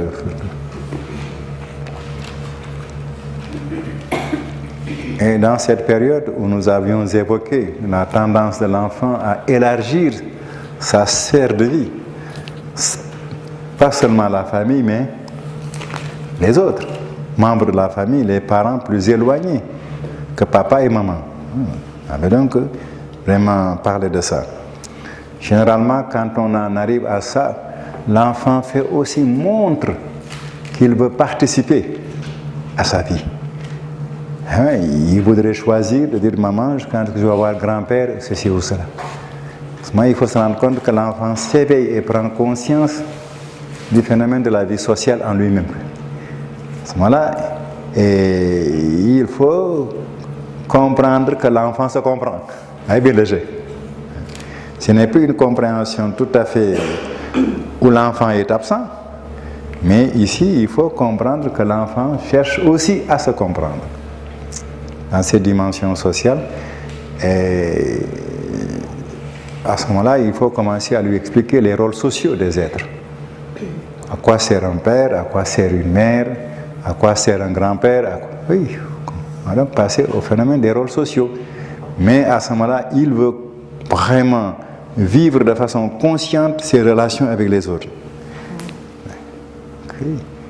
Il cherche à se comprendre dans ce qu'il fait. Et il choisit vraiment de le faire de manière telle que il veut impressionner. Oh, grand-père, il veut vraiment jouer le jeu. Donc, il faut que les parents comprennent que l'enfant veut se comprendre. Et l'accompagner maintenant dans ce jeu. Franchement parlant, pourquoi veux-tu aller chez grand-père? Mais oui, parce que pourquoi tu veux avoir la tante? Oui, il faut coopérer maintenant avec lui dans cette intention. Mais quand il commencera à sortir vraiment les besoins de son être, c'est le moment de l'élargir. De l'élargir par des qualités, par des valeurs, de les rehausser. Et vraiment augmenter sa motivation et lui justifier davantage l'importance de ce qu'il veut. Il ne faut pas tomber dans des stupidités, des chimères. Il faut que les choses soient naturelles pour les enfants. Tu sais, ton papa est un grand aviateur, il a été pilote de guerre, je ne sais pas trop quoi. Peut-être que ce n'est pas tellement ce que l'enfant cherche à comprendre. Ça donne ce qu'on appelle des portraits de famille. Et ça fige l'enfant. C'est très dangereux. Donc, dans les rôles sociaux, il faut éviter de figer l'enfant dans des portraits, dans des modèles familiaux. Ça risque de le figer alors qu'il est en train de vivre de façon expandue, expansive dans sa vie. Certes, ça peut être important de lui parler du fait que vous êtes pilote de guerre, mais tout de même, lui, peut-être il veut être autre chose aussi. Il faut éviter que ces modèles s'enfoncent en lui. Il ne faut pas dire que parce que moi j'ai fait des maths, mon fils n'aimera que les maths.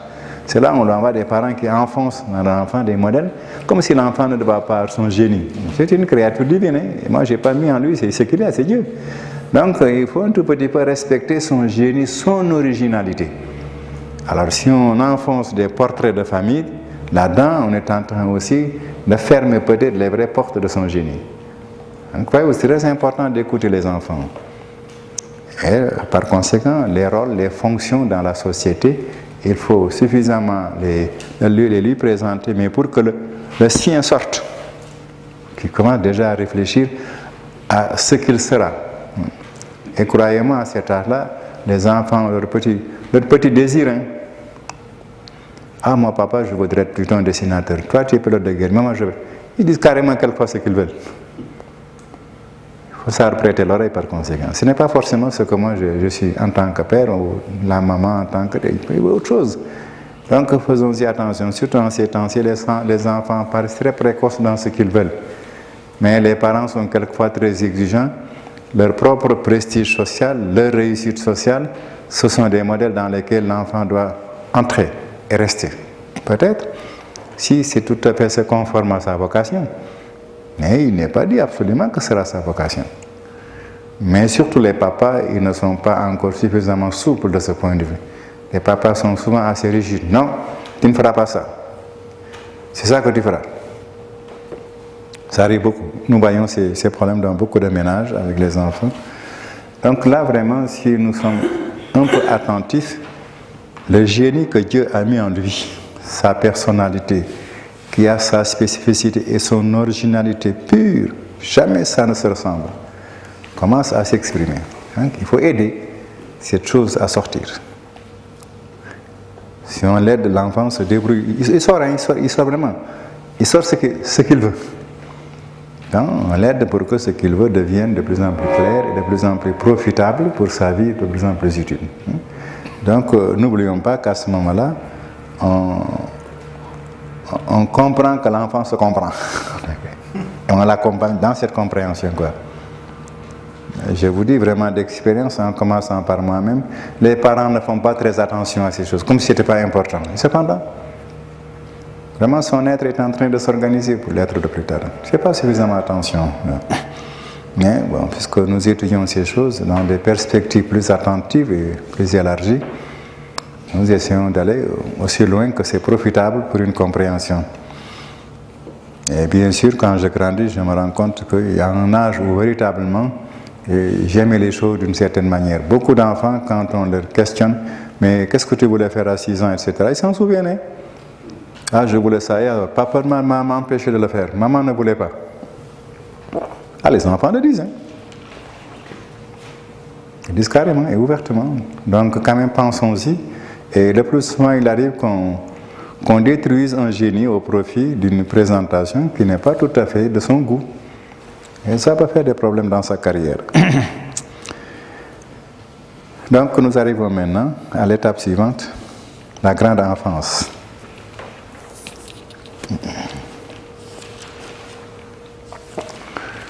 Ça nous mène de 6 ans à 12 ans, hein, n'est-ce pas?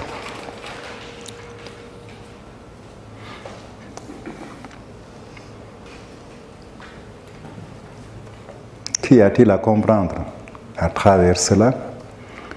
Et actuellement, il nous est facile de repérer quand même que l'enfant qui va de 6 ans à 12 ans, d'autant que notre organisation sociale, comme on l'a vu également, a calqué cette manifestation, il s'éloigne du niveau familial il s'intègre dans le niveau civilisation culturelle et le niveau social. Il va à l'école. Il va à l'école. De 6 ans à 12 ans, il est sorti de la vie familiale. Il s'est éloigné de l'école maternelle, du jardin, etc. Il va carrément à l'école et ce qu'il attend à l'école, c'est cela. Mais c'est aussi un âge où l'enfant est très sensible. Est très sensible à ces tendances profondes de ce qu'il veut devenir plus tard. Vraiment de 6 ans à 12 ans, et si nous écoutons les enfants, souvent ils disent entre eux, moi quand je serai grand, je ne ferai pas comme papa, je ne ferai pas comme maman, je ne ferai pas comme ceci. Ils commencent déjà à dégager des images de leur vie familiale plus tard. Pratiquement en disant pas comme papa ou comme papa. Ils commencent déjà à se situer dans les directions qui caractérisent souvent leur génie, ce qu'il y a en eux-mêmes. Mais ils parlent beaucoup.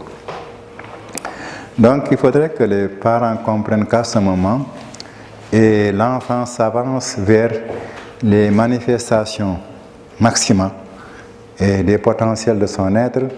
Et quant à la première phase, depuis sa naissance jusqu'à 12 ans, il y a un montage des potentiels de son être qui concerne toute la première dimension, que ce soit le corps, que ce soit l'intellect, que ce soit le caractère, tout ce qu'on veut.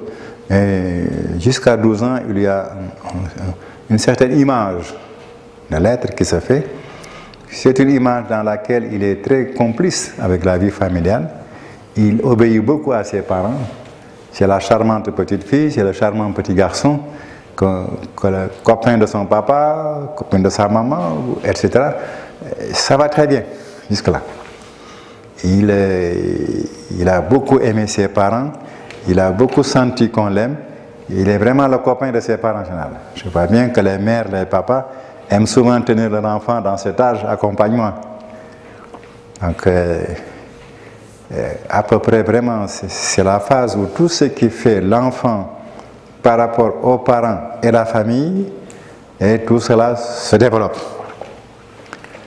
Et par conséquent, il faudrait que les parents soient judicieux pour installer, de ce point de vue, chez cet enfant, la compréhension claire de tout ce qui concerne son être jusqu'à ce moment-là. Tout ce qui concerne sa vie d'école, de connaissances, le savoir, la société, tout cela. Il est bon qu'on le prépare véritablement à voir carrément la vie au-delà de la famille. Les institutions sociales. Pourquoi des écoles? Pourquoi des hôpitaux? Pourquoi des tribunaux? Pourquoi des trucs comme ça? Tout ça, c'est le moment vraiment d'installer clairement toutes ces données. Il en demande un. Il aime souvent des visites extérieures de la maison pour voir cet espace de vie de tous les hommes. Mais véritablement, la vie sociale sous toutes ses formes, et pourquoi c'est fait comme ça, qui a fait cela, sont des choses qui l'intéressent beaucoup. Je sais que nous sommes quelquefois très restrictifs. On n'a pas suffisamment de temps, on rentre du travail, on est fatigué, on ne l'accompagne pas beaucoup dans ce que Anatole France appelait la rue, qu'il considérait comme la machine sociale. Il faut l'accompagner dans la rue, lui expliquer les choses. La rue, c'est la société, bien sûr, c'est en dehors de la maison. Donc il en demande, mais souvent on ne lui répond pas.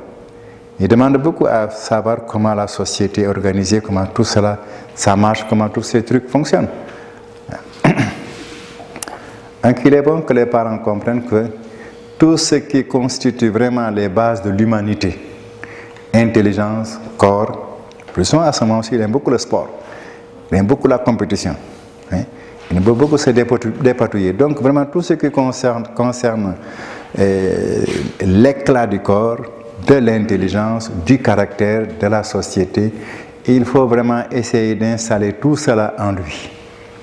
Toutes les bases de l'humanité, c'est bon, pendant cette période.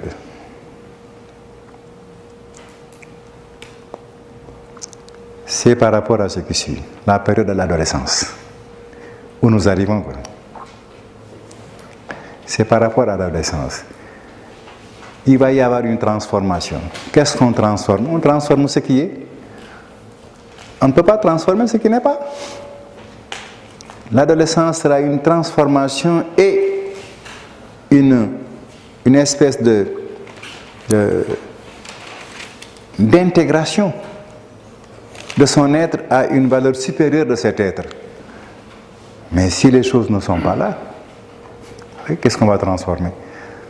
Donc il est vraiment bon qu'à ce niveau-là, les parents comprennent qu'au maximum, ils doivent donner à l'enfant tout ce qui est humain, vraiment d'un point de vue humain, naturel, tout simplement.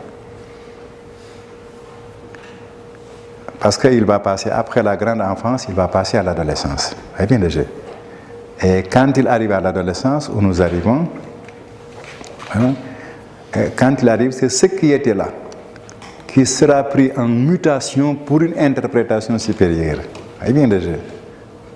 Pour une interprétation supérieure, c'est là où il va faire face à tout ce qu'il a reçu, tout ce qu'il est, par rapport à leur tendance à l'idéal.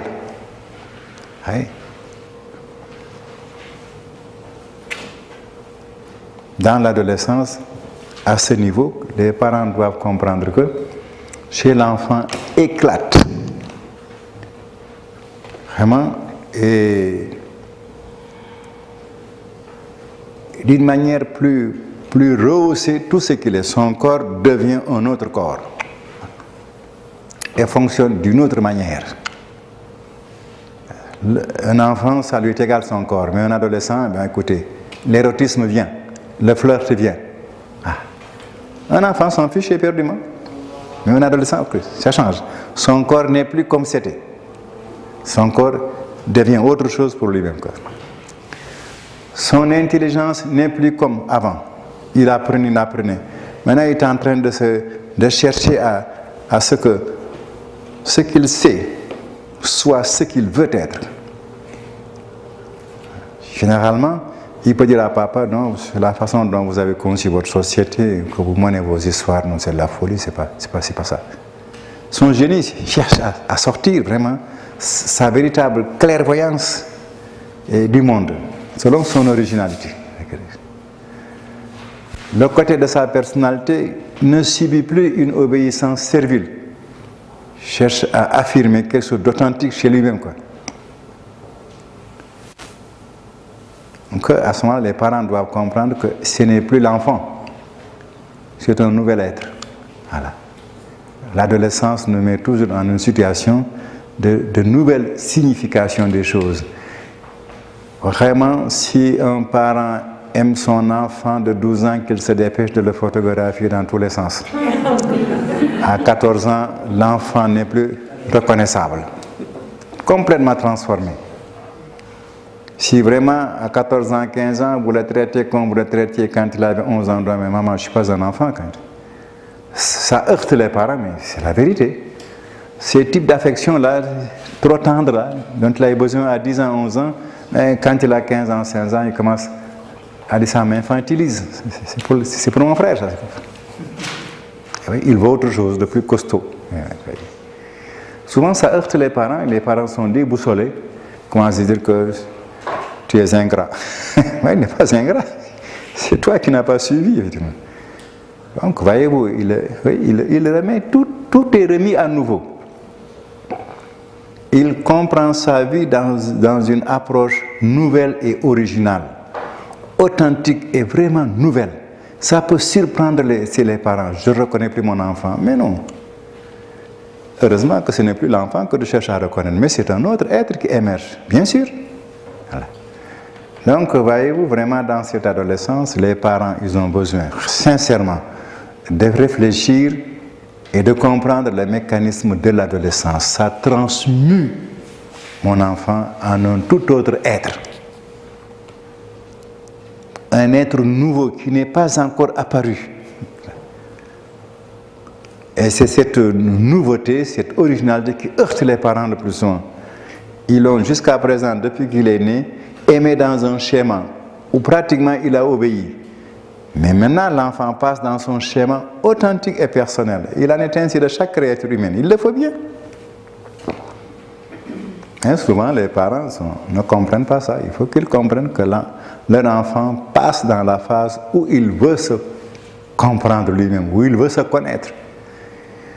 Et l'adolescence n'est pas facile. Même pas pour l'adolescent.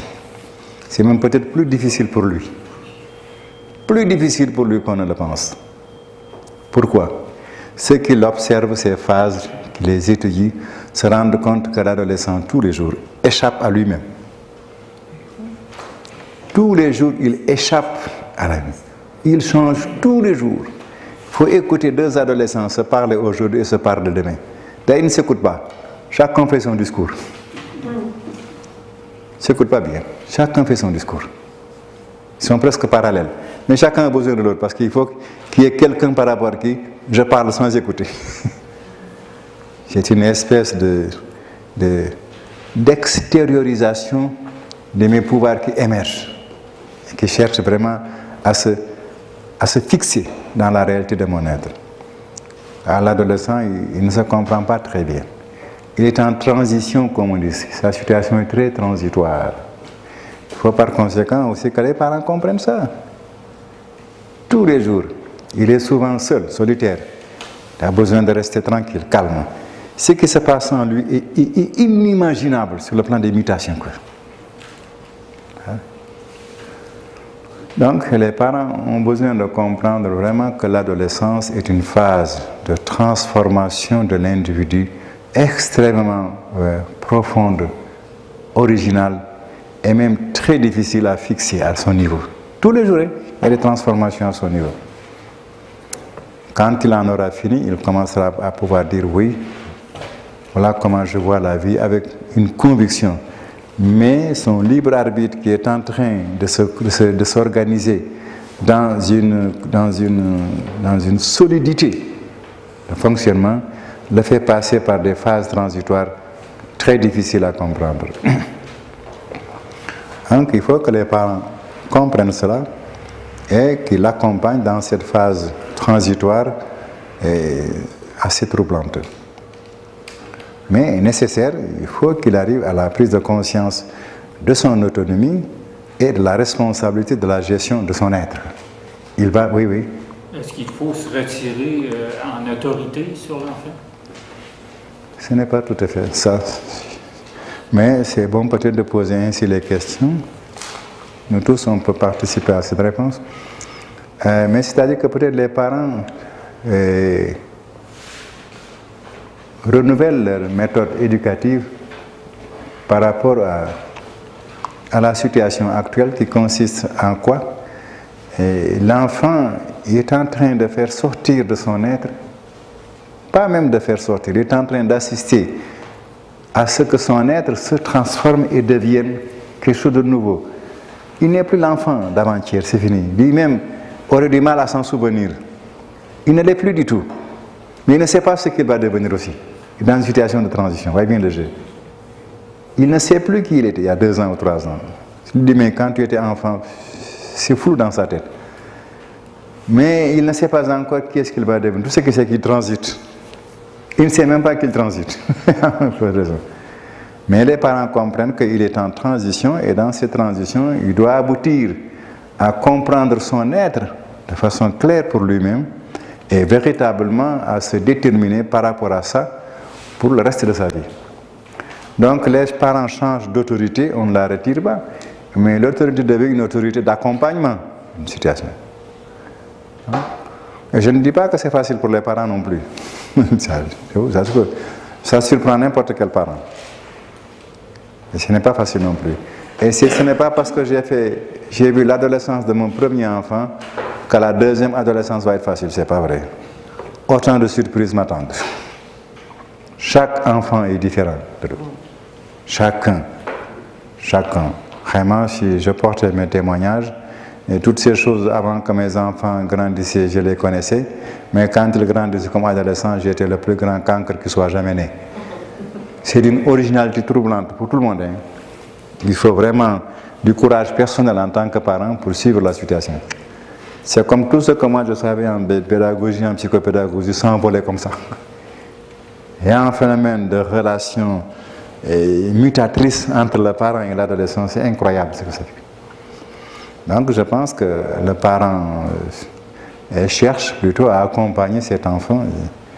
Et le plus souvent, bon, il peut lui favoriser le fait d'avoir des copains avec qui discuter. Il peut même favoriser que si les rapports sont très conflictuels entre le parent et l'enfant, on peut favoriser ça, je l'ai fait faire. On me l'a fait faire aussi. On peut envisager que l'oncle, le frère, l'ami interviennent.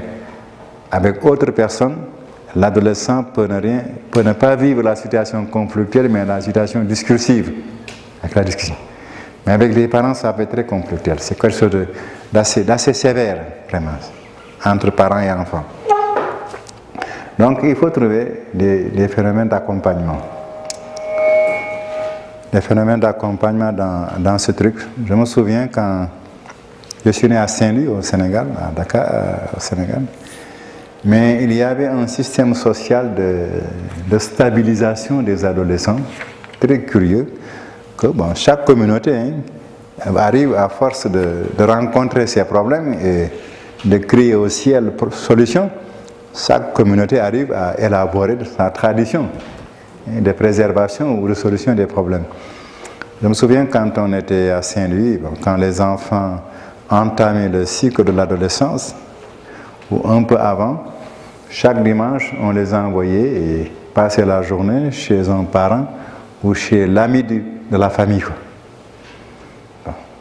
Sachant bien que quand l'adolescent est dans une autre famille, il vit le consensus. Il ne s'impose pas. Il vit vraiment le consensus. Chez lui, c'est le conflit, mais ailleurs, c'est le consensus. Voyez bien le jeu. Ça aussi, il faut que les parents soient assez malins. Parce que c'est le consensus qui est très important. L'adolescence, c'est pour arriver à la conscience sociale du consensus, effectivement. Donc, chaque dimanche, on essaie d'écouter, tu vas aller passer la journée sur tel. Bon, on essaie d'envoyer l'enfant préadolescent ou l'adolescent à vivre un milieu où le phénomène consensuel va fonctionner. Donc, il sera obligé d'écouter les gens et de se faire entendre. Ça aussi, peut-être, c'est un élément. Mais je reconnais que de plus en plus, dans la civilisation qui avance, chacun se referme sur son petit carré de maison. Hélas. Évidemment, à ce moment-là, les choses peuvent être difficiles. À moins que peut-être on le règle par rapport entre les frères et sœurs, si jamais on a pu établir un système conscientiel qui peut aider. Mais je pense que rechercher le contraste. Les parents, en cherchant le contraste dans les relations auxquelles leurs enfants sont habitués avec eux, s'ils cherchent le contraste, un autre aspect des choses, ça peut faciliter la compréhension. Vraiment, je réfléchis encore sur le phénomène conflictuel de l'adolescence avec les parents. C'est un problème très difficile sur la Terre. Franchement parlant, il y a des cas où, des familles où ça ne se passe pas, ça se règle. Mais en gros, quand même, je reconnais que pour parents comme pour adolescents, ce n'est pas tout de suite simple. Quand c'est passé, tout rentre dans l'ordre, probablement, si tout s'est bien passé. Mais ce n'est pas simple ni pour les enfants, ni pour les parents. Des ruptures profondes peuvent surgir entre l'enfant, sa maman, son papa, et quelquefois, on se tourne le dos pour le reste de la vie. Ce qui est regrettable, parce que c'est certain, pour ce que j'ai vu, quand on pénètre dans la pensée d'un adolescent, il aime beaucoup ses parents. Et les parents aussi aiment beaucoup leurs enfants. Mais on se dit, mais pourquoi si ça se rompt? On a des questions. Les parents aiment, l'enfant aime, mais il y a une rupture. Le problème est beaucoup plus sévère qu'on ne le soupçonne. Et je ne sais pas, c'est peut-être Dieu qui répondra. Peut-être le fait de sortir une créature du giron créaturiel doit coûter des effets de renonciation et de ceci beaucoup plus sévères qu'on ne le soupçonne d'un point de vue ontique. De toute façon, si nous avançons en civilisation de plus en plus basée sur la sagesse divine, nous arriverons de plus en plus à comprendre ces phénomènes. Mais j'ai le sentiment que ça ne se règle pas seulement avec soi-même et que les familles devraient apprendre à y mettre Dieu là. Quoi? Car c'est à ce moment peut-être où les données qui vont authentifier l'individu dans ses rapports avec Dieu émergent. C'est le moment où la personnalité va s'installer entièrement, le libre arbitre. Et nous verrons dans l'étude de la sagesse que c'est fondamental dans la recherche de la sagesse divine. C'est-à-dire que donc les éléments divins de l'être nécessairement doivent sortir de toute dépendance pour mieux fonctionner dans leur originalité. C'est peut-être à cause de ça aussi que c'est difficile. Mais les parents ne s'appuient pas beaucoup sur Dieu en ce moment-là. Vous verrez dans la pratique de votre sagesse divine comment vous contourneriez ces problèmes ou comment vous les contournerez. Moi, j'ai beaucoup prié Dieu en ces moments-là. Franchement parlant, j'ai beaucoup prié Dieu. Et ça m'a adouci un peu les choses. Donc, je pense qu'il y a peut-être là une conscience de relation que les parents doivent avoir avec leur partenaire qui est Dieu. Pour que l'adolescence de leur enfant se passe d'une façon un peu plus mielleuse. Donc voilà pour cette phase de l'adolescence, les parents doivent comprendre que l'adolescent veut se connaître. On a bien noté ça. Veut se connaître dans son originalité et son authenticité. Et ça c'est important car il est un être unique dans toute la création. Il est comme il est et personne d'autre que lui n'est comme cela. Mais il faut qu'il en ait conscience aussi pleinement. Il n'y a pas de personnalité qui se ressemble. Donc ouais, c'est un problème important. Je pense que cela, c'est vraiment l'action de Dieu qui s'approfondit chez un individu pour une éventuelle relation directe entre la créature et son créateur. Si les parents le comprennent alors, quand leurs enfants passent en adolescence, qu'ils appellent Dieu. Qu'ils prient Dieu pour ça. C'est même plus tôt qu'ils devraient commencer à le faire, mais à ce moment au moins, les choses deviennent extrêmement claires. Et nous en arrivons à la phase de l'adulte. Qu'importe la manière dont vous l'aurez noté, ce qui intéresse, c'est la progression et pour la clarification des choses qu'on veut clarifier. Nous arrivons donc à la phase adulte, dans laquelle nous avions dit qu'il est adulte. Alors, quand un adolescent devient adulte, qu'est-ce qu'il faut qu'il comprenne? Il faut qu'il comprenne que la seconde phase de sa vie, c'est l'expérience. L'expérience, c'est l'utilisation démonstrative de ses capacités. Voilà. Tout ce qui s'est installé en lui jusqu'à présent, à quoi ça sert? Il faut qu'il comprenne que ça sert à être parent et qu'il apprenne à être parent petit à petit. Il faut qu'il apprenne. Ah, c'est pour être parent. Si je veux être parent, il faut que j'apprenne. Voilà. En quoi il faut qu'il apprenne ça? Petit à petit, il faut qu'il comprenne que la suite de sa vie, une suite authentique, c'est d'être parent. Petit B aussi, c'est d'être un citoyen. Dans sa société, jusqu'à présent, il a tout reçu. On lui a tout donné. Il n'a rien produit, c'est un consommateur. Mais il faut qu'il soit un producteur, par la profession.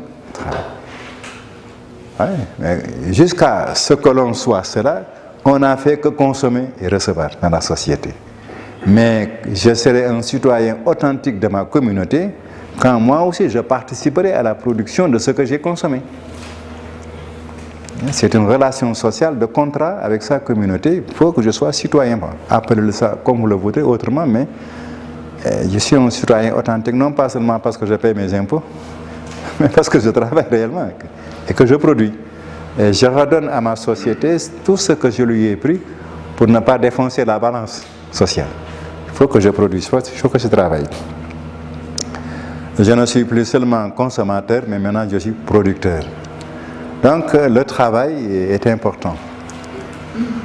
En petit B. En petit C aussi, on avait dit il doit aller plus loin même. Et chaque individu devrait chercher dans sa société les hommes de sa société avec qui il peut se regrouper pour créer quelque chose qui n'existe pas dans sa société. Une société n'est jamais achevée. Les citoyens d'une société parachèvent toujours leur société. C'est une évolution. Des gouvernements ne peuvent pas faire tout, ils ne font pas tout. Et vraiment, ce phénomène de l'association des êtres qui se ressemblent, pour sortir quelque chose, il y a des choses sociales qu'un seul homme ne sort pas. Il faut apprendre à travailler en groupe pour sortir quelque chose. C'est très important. Ça aussi, c'est une dimension. Qu'on s'inscrive dans un club ou dans une association ou dans un autre organisme, il est souhaitable que l'individu repère ce qu'il croit que ça manque dans sa société et qu'il pourrait vraiment y mettre pas tout seul, avec d'autres gens évidemment. C'est ça de société, il faut vraiment chercher à se regrouper avec d'autres gens. Le groupe social est très important, mais il faut bien le choisir. C'est pour que mon génie et les génies des autres s'associent pour produire quelque chose. Ce n'est pas seulement pour plastronner, pour présider ou commander ou bavarder ou discuter, se séparer. C'est un peu mieux que ça. Vraiment définir de façon assez valable ce qu'on peut mettre ensemble pour sortir quelque chose qui manque à notre société. Et c'est peut-être une bataille que je mènerai à vie. Parce que, donc il y a ce côté de ma société, au-delà de mes activités professionnelles, il y a vraiment les activités de mon génie additionnel dans la perfection de ma société. Ce côté est souvent négligé par les hommes d'ailleurs. J'ai mon travail, je gagne bien, j'ai ma famille, je m'occupe de mes enfants, le reste ça m'est égal. J'ai mon job, j'ai mon salaire, tout va très bien. La société, qu'elle aille comme elle aille. Certains sont dans la politique, dans les partis politiques ou ailleurs, mais qu'importe. Il faut essayer peut-être de trouver où est-ce que mon génie spécial, ma spécificité, pourrait apporter quelque chose d'original et de particulier à ma société. Je crois que d'ailleurs nous avançons en civilisation de plus en plus vers cela. Il faut chercher ce qu'on appelle son groupe d'épanouissement, où j'épanouis en même temps la société. Pas seulement mes aptitudes, je suis né avec des aptitudes en mathématiques, en mécanique, en ceci, mais j'ai toujours un modèle de société à inventer au fond de moi-même. Et ça, généralement, on ne l'exprime pas bien. Les jeunes gens, certes, dans les philosophies et consul, trouvent des choses, mais il faudrait qu'ils complètent leur réflexion par rapport à leur authenticité sociale. Il y a toujours chez un individu une certaine image de l'amélioration de la société. Tant mieux si on arrive à l'éclaircir et si on trouve des gens par rapport à qui on le fait. Souvent, les jeunes gens qui ne travaillent pas là-dessus avec l'authenticité, la positivité, peuvent se retrouver dans un groupe de gangs, n'importe quoi. Mais c'est ce mouvement de socialité très fort chez un individu. Nous verrons plus tard dans la sagesse divine comment elle contribue, quand on est éclairé par Dieu, à ce qu'on appelle la souveraineté de la fraternité divine, autant que la paternité divine. C'est une contrepartie. Donc, voyez-vous, quand on grandit comme ça dans la vie, ça se manifeste en moi comme un besoin de vie sociale, mais d'une expression originale, non pas seulement le travail seulement, mais vraiment quelque chose de très original en soi-même. Je reconnais que dans la formation des jeunes gens, on n'appuie pas suffisamment cette qualité de socialité en eux, comme on l'appelle. Ça ne vient pas très bien dans les formations des jeunes gens. Les professeurs de psycho ou de physio, de philo, ne l'appuient pas suffisamment bien d'ailleurs. Ça aussi, bon, c'est une critique dans la pédagogie de nos institutions scolaires de formation, aux besoins, mais quand même, remarquons que cela fait partie de chacun. Chaque être humain est un citoyen cosmique exceptionnel et unique, et Dieu l'attend. Et c'est ça qui, au début, quand il est là, se manifeste en socialité, en une certaine manière de vouloir et perfectionner la société, selon son génie. Et nous avions vu tantôt, quand on avait examiné ça par rapport à l'adjuva précédent, qu'il développe encore cela, sa compréhension humaine toujours lui demande de connaître les autres hommes, de connaître vraiment les autres races, de connaître les autres cultures. Souvent les gens ont envie vraiment de partir, souvent un touriste évidemment, c'est très superficiel, c'est bon, mais le tourisme lui-même dit qu'il faut que le tourisme soit de plus en plus un tourisme social. Je le dis parce que j'enseignais dans les écoles de tourisme la sociologie. Le tourisme social est un concept qu'on veut vraiment agrandir dans la pensée des touristes. Que si vous allez vraiment dans un pays, que ce ne soit pas seulement la plage, le sexe et le sable qui vous intéressent, mais aussi vraiment la culture des individus. Je suis à l'aise parce que j'ai fait des enseignements vraiment de la sociologie touristique dans des écoles de formation touristique au Sénégal. Cela évolue. J'ai cessé de faire ça, on ne peut pas tout faire à la fois. Ça m'intéressait beaucoup parce que c'était, voyez-vous, chez les touristes, une possibilité de rencontre des autres races, des autres cultures. Mais si je me tiens seulement dans mon bien financier, j'ai de l'argent, je veux des hôtels comme ceci, des piscines comme il faut, c'est pour le plaisir. Évidemment, on peut. L'argent peut donner le plaisir. Mais c'est la pensée plus profonde qui donne autre chose. Bon, c'est un combat aussi dans le tourisme qui dans les années passées, faisait vraiment l'objet de beaucoup de réflexions. Mais chez n'importe quel être humain, vraiment de vouloir connaître les autres races. Et c'est à ce moment qu'on perd son racisme d'ailleurs. Si je ne connais pas personnellement les autres races, je serai toujours dans la crainte animale. Tu ne me ressembles pas, tu es peut-être mon ennemi. Ça, c'est connu. Les animaux se fuient quand ils ne sont pas de même espèce. Ouais. Continuellement. Mais si les hommes aussi ne se connaissent pas, ils auront toute tendance à se tourner le dos et si quelque chose de différencié. Donc il faut que l'être humain ait le courage quand même d'achever son humanité. Je ne suis qu'un morceau d'humanité par rapport à ce que je suis, ma race, ma culture. Les autres morceaux sont ailleurs. Alors si je les connais ailleurs, je suis en train vraiment d'étendre mon humanité dans sa dimension complète. Si je ne connais que moi, ma race, ce n'est qu'une partie de l'humanité. Voilà. Les autres parties sont ailleurs. Donc chaque être humain peut dire, je vais me débrouiller pour quand même connaître un peu plus une autre race, d'autres races. Et bien là aussi, il faut que les individus en élaborent la compréhension selon leur capacité de faire. Chacun. Donc on en était là. Et au-delà maintenant de cela qui nous amène à la dimension planétaire, comme on avait dit, l'individu se réveille un matin et écoutez, mais ce n'est pas tout. J'ai parcouru toutes les frontières de la Terre, mais je me rends compte qu'il y a quelque chose que je dois comprendre aussi. Qu'est-ce que c'est que la création et le cosmos? On avait bien commencé là, la formation au départ. Et comment comprendre cela? Je n'ai pas fini. Vraiment d'apporter à mon être des réponses. Donc, voyez-vous bien, la nécessité de comprendre également le cosmos va se dresser devant lui. Tantôt c'était l'espace cosmique, mais maintenant la compréhension du cosmos. Qui est là-dedans? Que fait-il? Que veut-il être? Donc ça nous amène à au dernier aspect de cette adjiva de compréhension que nous avons commencé tantôt à balayer. Dans une première phase, l'enfant ne se comprend pas, il appartient à ses parents de le comprendre. Vraiment, pour que sa venue au monde soit faite avec la meilleure intelligence.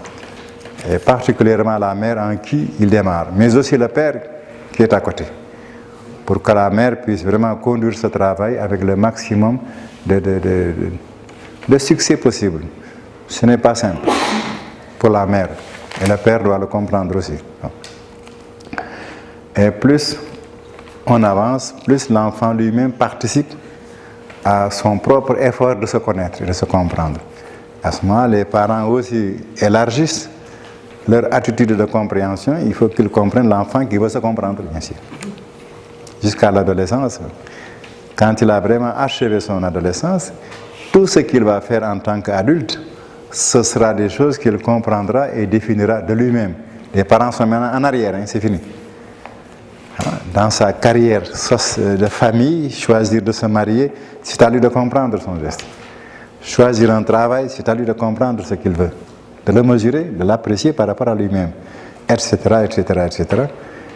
Et quand il en aura fini avec vraiment l'ensemble planétaire de l'humanité, il se rendra compte que le problème se dresse devant lui. Qui m'a créé? Qui a créé la Terre?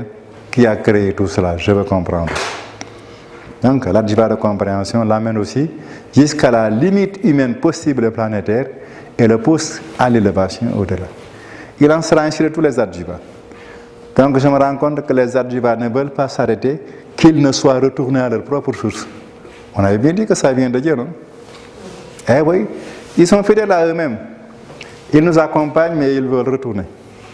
Ils viennent de Dieu et ils nous ramènent à Dieu. Et c'est exact aussi. Voilà. Ils viennent de Dieu, ils cherchent à nous ramener à Dieu. Et je souhaite vraiment que ces choses se clarifient de plus en plus dans la prise de conscience de soi-même, ce qui est en moi, qui fonctionne, qui me fait, etc., etc., etc., et qui me fait en m'amenant toujours de plus en plus à un élargissement de mon être vers une finalité plus grande. Voilà donc pour cet adjiva. Oui. Par rapport à la discipline d'un enfant qui n'écoute pas, qui est tannant, qui est turbulent. Oui. Nous autres, je sais, dans le temps, nous autres, le rendez-vous qu'on n'écoutait pas, mais c'était la strap ou la fessée. Aujourd'hui, avec les mœurs, c'est différent, c'est de l'écoute. C'est quoi la meilleure façon pour discipliner un enfant qui n'écoute pas ou qui est tannant? Oui, je comprends bien la question. Et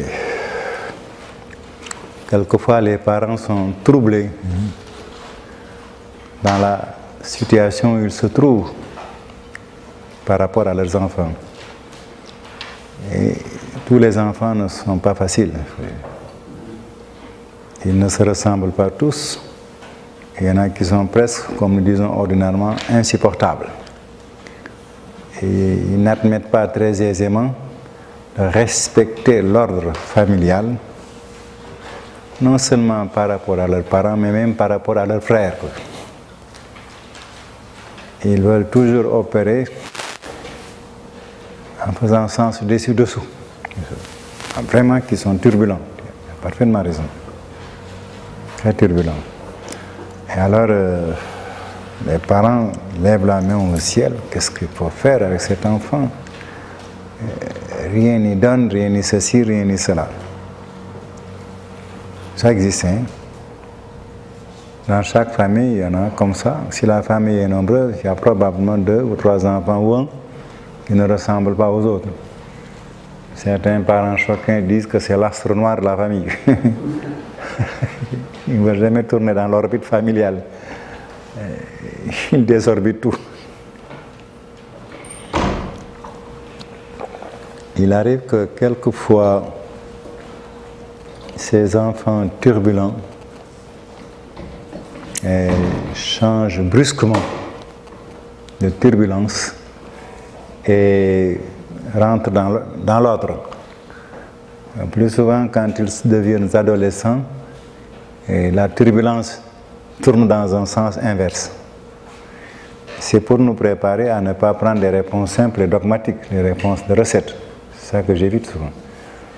Parce que les enfants sont vraiment chacun un cas précis.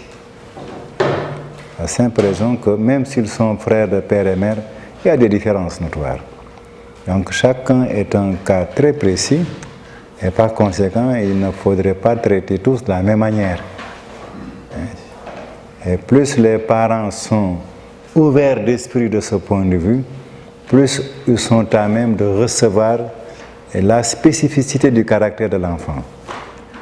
Mais plus les parents sont fermés sur des modèles, des catégories, peut-être plus ils auront des difficultés à accepter leurs différences avec leurs enfants et les différences entre les enfants. Donc ça peut rendre les choses assez difficiles. Donc un jugement rapide ne conviendrait pas. Ne conviendrait pas. Même si on prend le cas difficile que tu examines, et dans la situation actuelle, comme on dirait bien, on se fait peut-être aider par des spécialistes dans la compréhension des caractères des enfants.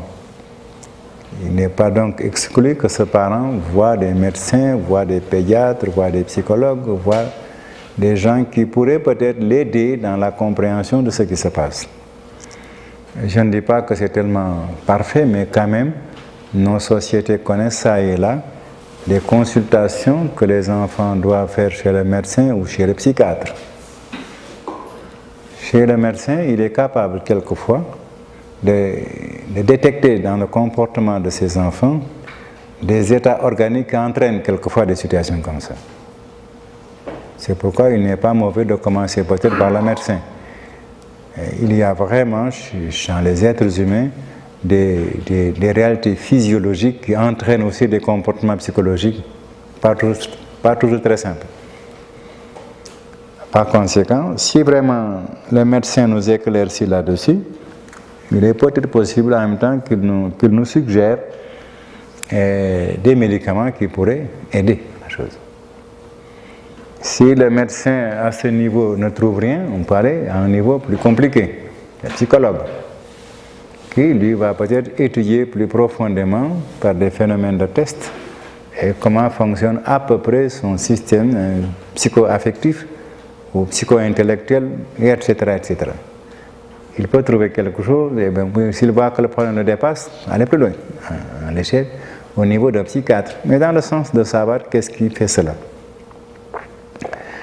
Donc, à travers tous ces niveaux, le parent peut se faire aider par ces spécialistes dont les points de vue pourraient éclaircir quelque chose dans le comportement très original, très dynamique, ou même peut-être très, très insupportable, très asocial de cet enfant.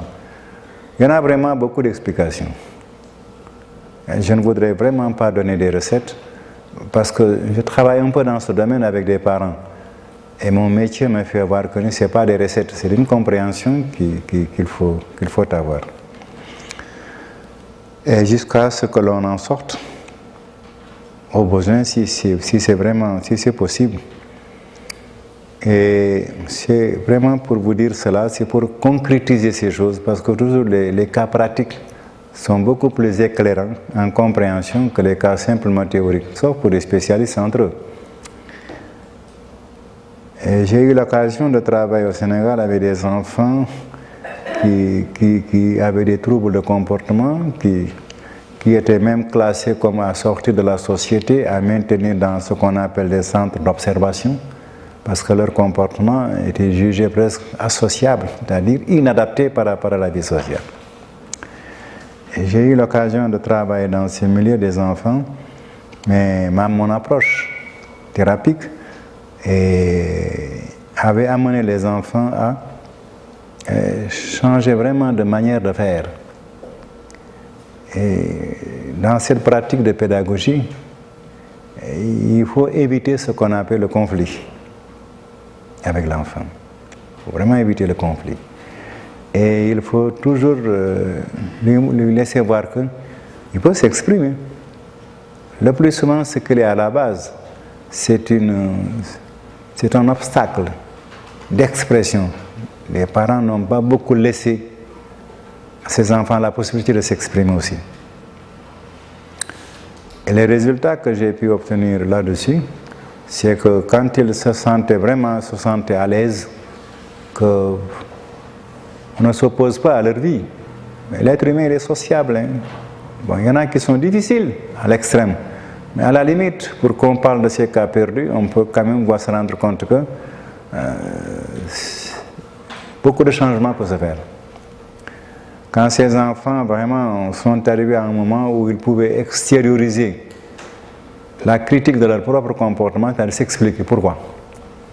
Il est souvent apparu que c'était par rapport à la famille et ils analysaient les situations. Quand je pensais que ces situations étaient suffisamment claires à leur niveau et qu'un mordicus, il parlait de la chose avec une sincérité et une perception très claire, on a consulté les parents.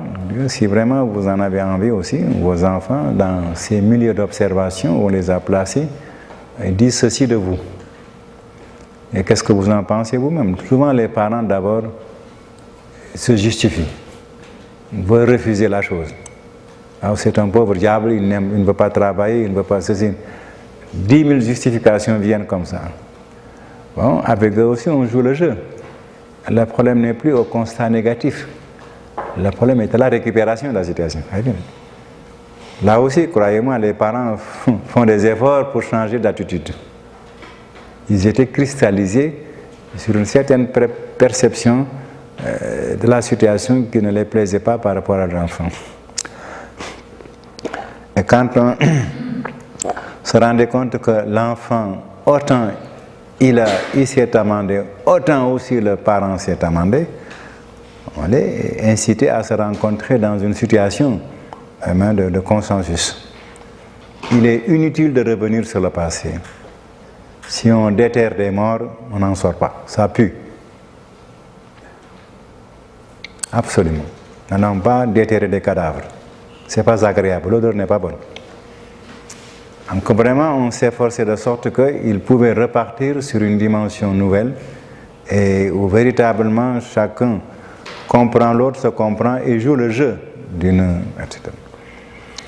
Donc ça peut se passer comme ça. Et Il y en a beaucoup d'autres cas que j'aurais pu citer, j'ai tout ramassé dans cela, mais le parent peut se laisser aider de cette manière. Surtout, ce qu'il ne faut pas, c'est qu'il se décourage. Il faut qu'il cherche à être ingénieux pour véritablement qu'il découvre une situation par rapport à laquelle la non-sociabilité de leur enfant, la turbulence ou autre, trouve le moyen de se résorber. Vous savez, si vous lisez la vie de Jésus, quand son frère Jude était presque insupportable, l'envoya chez son enfant. Il comprenait un peu ces choses-là, il cherchait, hein? Il faut chercher des stratégies. Il ne ressemblait pas à ses autres frères, c'était un garçon très turbulent. Mais quand les turbulences sont passées, il était devenu un homme très honnête. Vous voyez bien le jeu.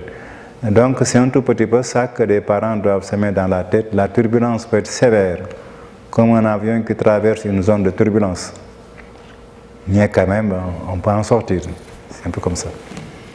Donc d'une façon générale, je crois que nous disons aux parents, soyez toujours courageux et ne désespérez pas. Il peut toujours sortir brusquement de cette turbulence un homme extraordinairement élégant, fort, puissant et généreux.